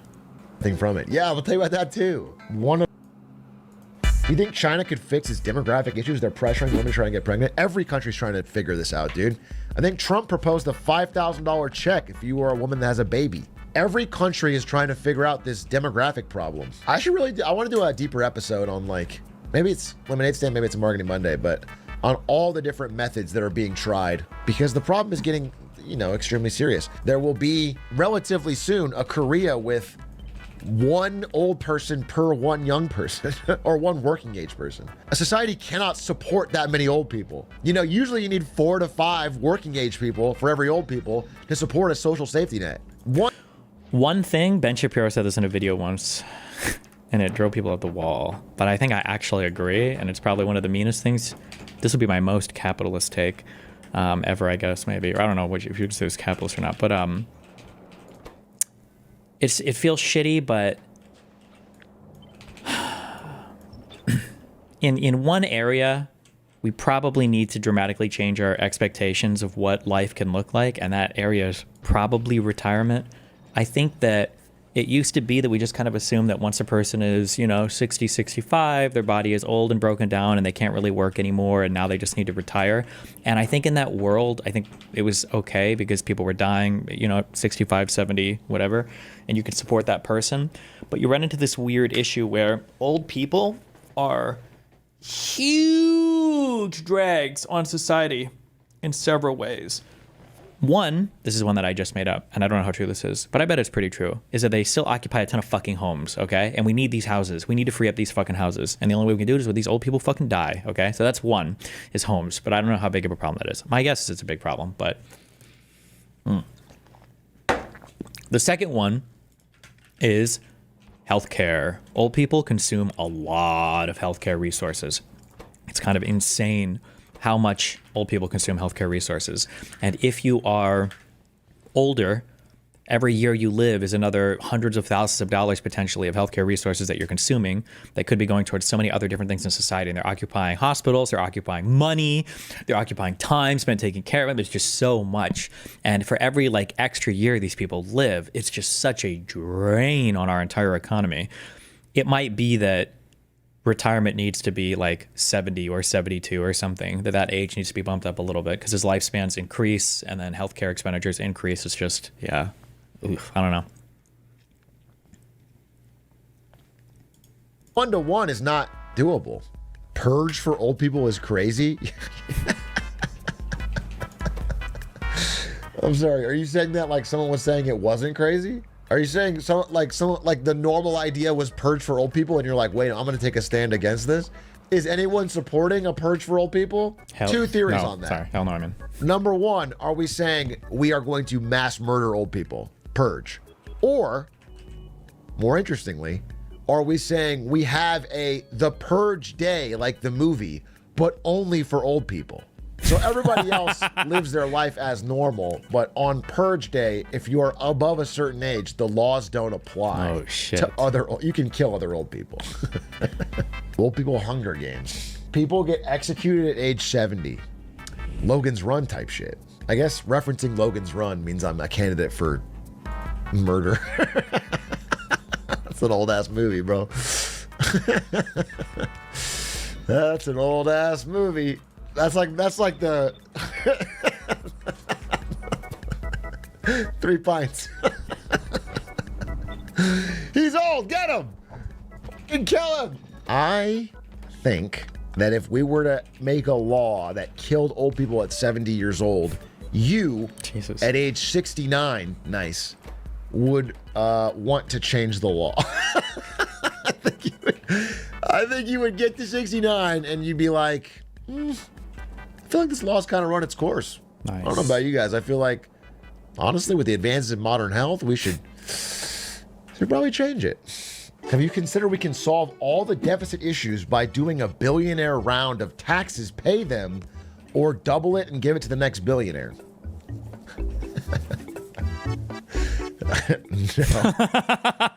No. Can't, right? Okay. Because even if everybody doubles it, until it gets to the richest man in the world, Elon Musk, and he can't double it again, I guess, because he's the last one. And then we took all of his wealth. It would not even come close to solving our deficit issue. We could seize all of his wealth and it would cover our recent addition this year to the military budget. I guess that would be nice. Man, I'll take it. All right. I'll tell you this. Seizing all of Elon's wealth and putting it towards the military budget would be a bigger deficit reduction than Doge has done in its entirety. By a lot. True. By a lot. By a significant amount. So, at the very least, there will be progress. So, this will be one of the things I bring out more than anything else when I start debating conservatives again, is the how do you live with yourself seeing how insane the underdelivery was of all the Doge shit? That has to just invoke the most unbelievable cognitive dissonance, no? How could you be okay with that? That's just so wild. Jesus. Why don't we just take the military and go steal wealth from other countries? Genghis Khan quote. Hitler quote. George Bush quote. No, dude. George Bush only lost our own wealth. People have this idea that George Bush went to Iraq. How'd you feel about the debate event you did? It seemed to me that they needed more Trump supporters given the theme. Yeah. I mean, I thought it went well, like logistically and everything. This was like my first event with this guy, so it was more a trial just to see if he could run it and not have like everything get fucked up. But I mean, it seemed like it ran pretty well. The only issue that I had was it was like you said, there's not like a bunch of ardent Trump supporters, although that's probably mainly due to the fact that it's my audience, right? So it's mainly my audience that's going to be the one showing up. So there's not going to be as many people there that are super big Trump fanatics. But I also feel like, dude, it's hard. If you want to really go to bat for the Trump admin now, that's a hard gig. Because, god damn, there's just so many. I don't even think it's me being like more politically informed now. I just think there's just so much bad shit to draw from. Like, damn, that's a hard argument that you're going up against that. And we made a bunch of money. We plundered. We didn't make any money. We didn't get any oil. We just burned cash. Nothing. The only people that made money was Halliburton. That's it. It was just a loss. It was not like British Empire in India. There's nothing. There's no gain. Tyrese Halliburton made all the money. Maybe the real WMDs, the friends we made along the way. Yeah, maybe when they said there was WMDs in Iraq, they meant like W my dudes. Okay. W's my dudes. And they thought it would be like a good time. That's what they thought. That's crazy. The next thing you're going to tell me is that we didn't win the Vietnam War and we gained nothing from it. Yeah, I'll tell you about that too. One of the truly original sins of the downfall of what you call the golden age of America post-World War II is the Vietnam War. Because it was deeply expensive and we couldn't afford it and we had to break the whole financial system and get off gold standard because of it. And that led to, ever increasing deficits. Gold standard is moronic. Why? Can't be ChatGPT though. We'll know. Why? There isn't enough gold for global commerce? Was there enough gold for global commerce between 40s, 50s, 60s, and 70s? There's enough gold if you don't run massive deficits. The reason they had to get off the standard was because of the Vietnam War. Because France saw that we were printing money for the Vietnam War, took that printed money and tried to reimburse it for gold. That's a large part of the boom and bust cycles that constantly happened. Yes, we constantly had small and shallow recessions that allowed the underbrush to be cleared. Now we try to repress the recessions with monetary policy and they end up bigger and more dangerous. We had flat inflation until off the gold standard. Flat. For decades. There's an argument for that. That's the same as gold. Oh, he's backtracking. He's backtracking. Interesting, bro. I heard flat inflation is bad, like 1% is that corp BS? For a regular person, the flatter the inflation, the better. You would like the money that you to earn, to hold its purchasing power as much as... I don't know if that's true. ordinary person is damaged by inflation more, or I feel like it could go either way. I would say that because inflation is greatly beneficial if you have assets. Poor people are probably a little bit less likely to have assets than wealthy people, I would imagine. But if you own a house or something, then that's an asset that would probably benefit because, and then people that have debt are also less likely to, or people with debt would be more likely to benefit from inflation. Although rich people would have more debt as well. Rich people just have more of everything, I guess. Get fucked. Poor losers. It's possible. The ideal is maybe 1 to 3% to avoid deflation. I mean, again, this number was just sort of made up. I mean, the 2% number just comes from the New Zealand central bank one time, and everybody sort of ran with it. There's not like a magic to it. And in general, central banks that say they target an average of 2% over time, when it goes above 2%, never target a period of deflation to bring prices back down. They just, you know what I'm saying? They never try to average it out. They just go over and then try to get it back. Wouldn't zero inflation discourage spending and encourage saving, or leading to lower economic growth? Zero inflation would not do that. Technically, massive deflation would do that. In that you would choose not to spend now because in theory, it would get cheaper in the future. In practice, the only time we have real massive deflation is during extreme recessions. Not just massive any deflation. No, that's not true. In regular moments of small deflations, people still buy things they need to use now. By the way, the retirement of spending on old people is one of the big problems in France, and it's why Macron and his government are unpopular there.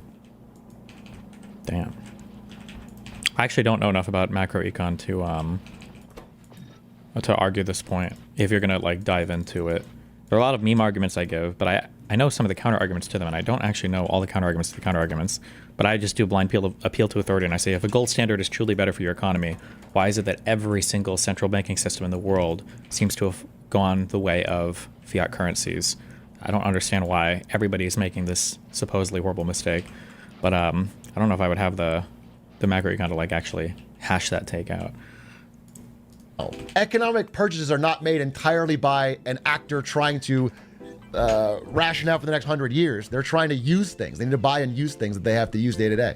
What percentage of the economic output is purely for needs? It doesn't have to be needs. You know, celebrating a birthday party is not a need, but you would do it. You know what I'm saying? You would have events. You would go to concerts. You would do it. We should go full Japan and get zero inflation. Japan has inflation right now. Japan has inflation as it's not only a big problem in France, it's all EU countries that have a problem. France just has the biggest problem because they retire really young. Gotcha.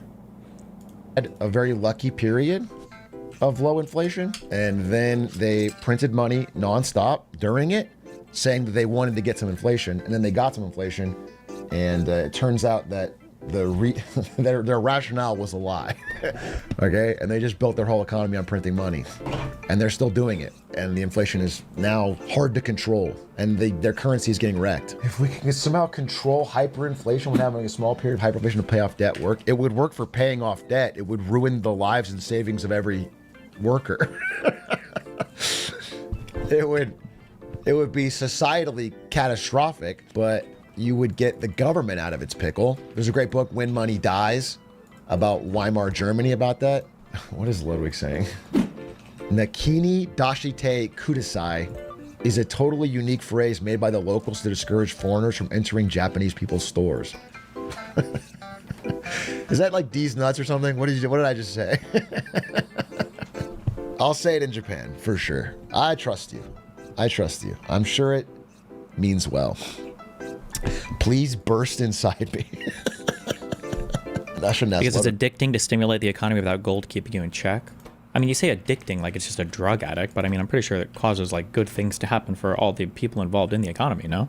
About this, he's part of the problem. But my understanding, because we just had 2 Japanese nationals staying with us, Ari's maid of honor, Juno, and her husband, the tourism there is insane right now. It has never been this, you could say good or bad, but the number of people, overwhelming.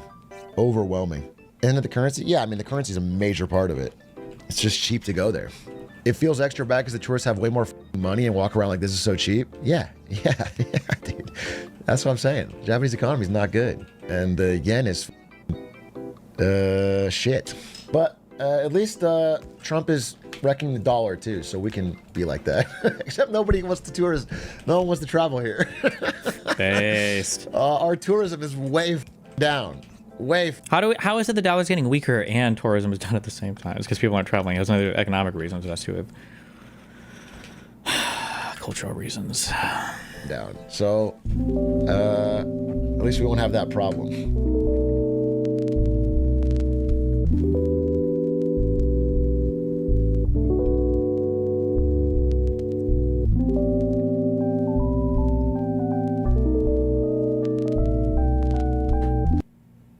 Let me get a Red Bull 1 sec.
Trump coin pops. Wait, what? Today's number, 283. That's the percentage increase in viewership of the movie Conclave, the day after Pope Francis died. Ed, what does a priest's scrotum look like? Oh, boy.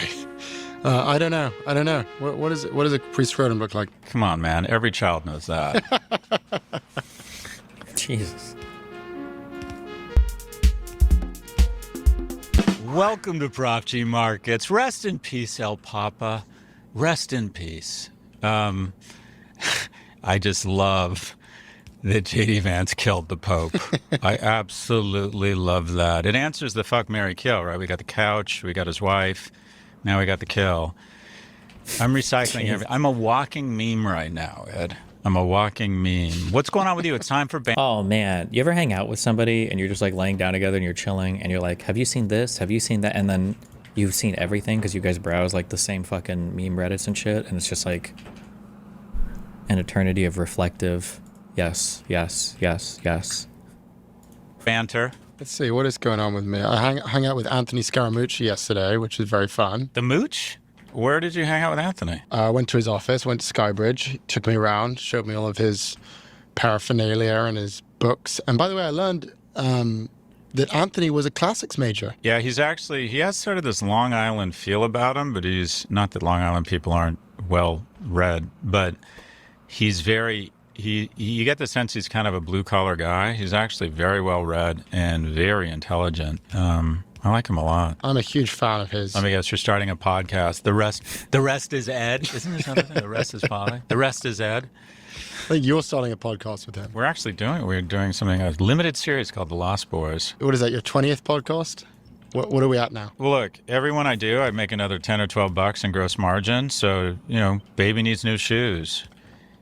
And listen how dreamy my voice is. So now look at me. Listen to my voice. Now look at me. Enough said. Podcasts. Podcasts. The moneymaker. You know it. By the way, how was your time with your father? It was great. I had a great time. And your parents live in the UK? Is that? Oh, no, they live here now. No. They're still in London. Yeah, he was just visiting. Not that I don't know anything about you, Ed. What's your last name again? Wait, hold on. Yeah, see, banter for us is just sort of like... Have you seen this? World's first sperm race. I saw it posted on Reddit. I don't know how true. Is this actually like a real thing?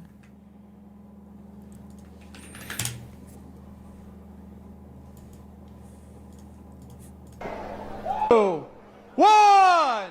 New entry. Oh, shit! They're going.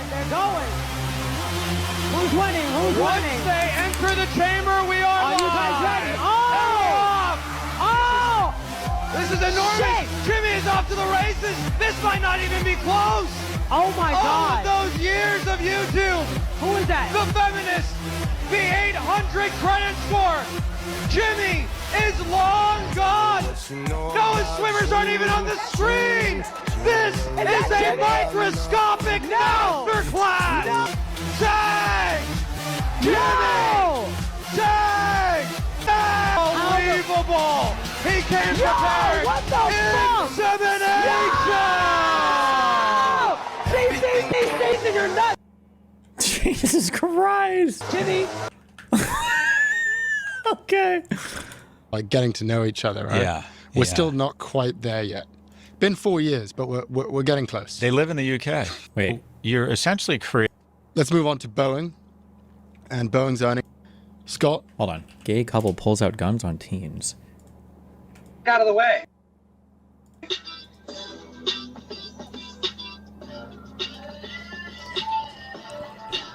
What? What am I gonna do? Just go. Just go. What was that? You had something else to say over there? Yeah. We are. Yeah, what's wrong with that? Which one? You or him? Oh! Snowflakes, dude, snowflakes.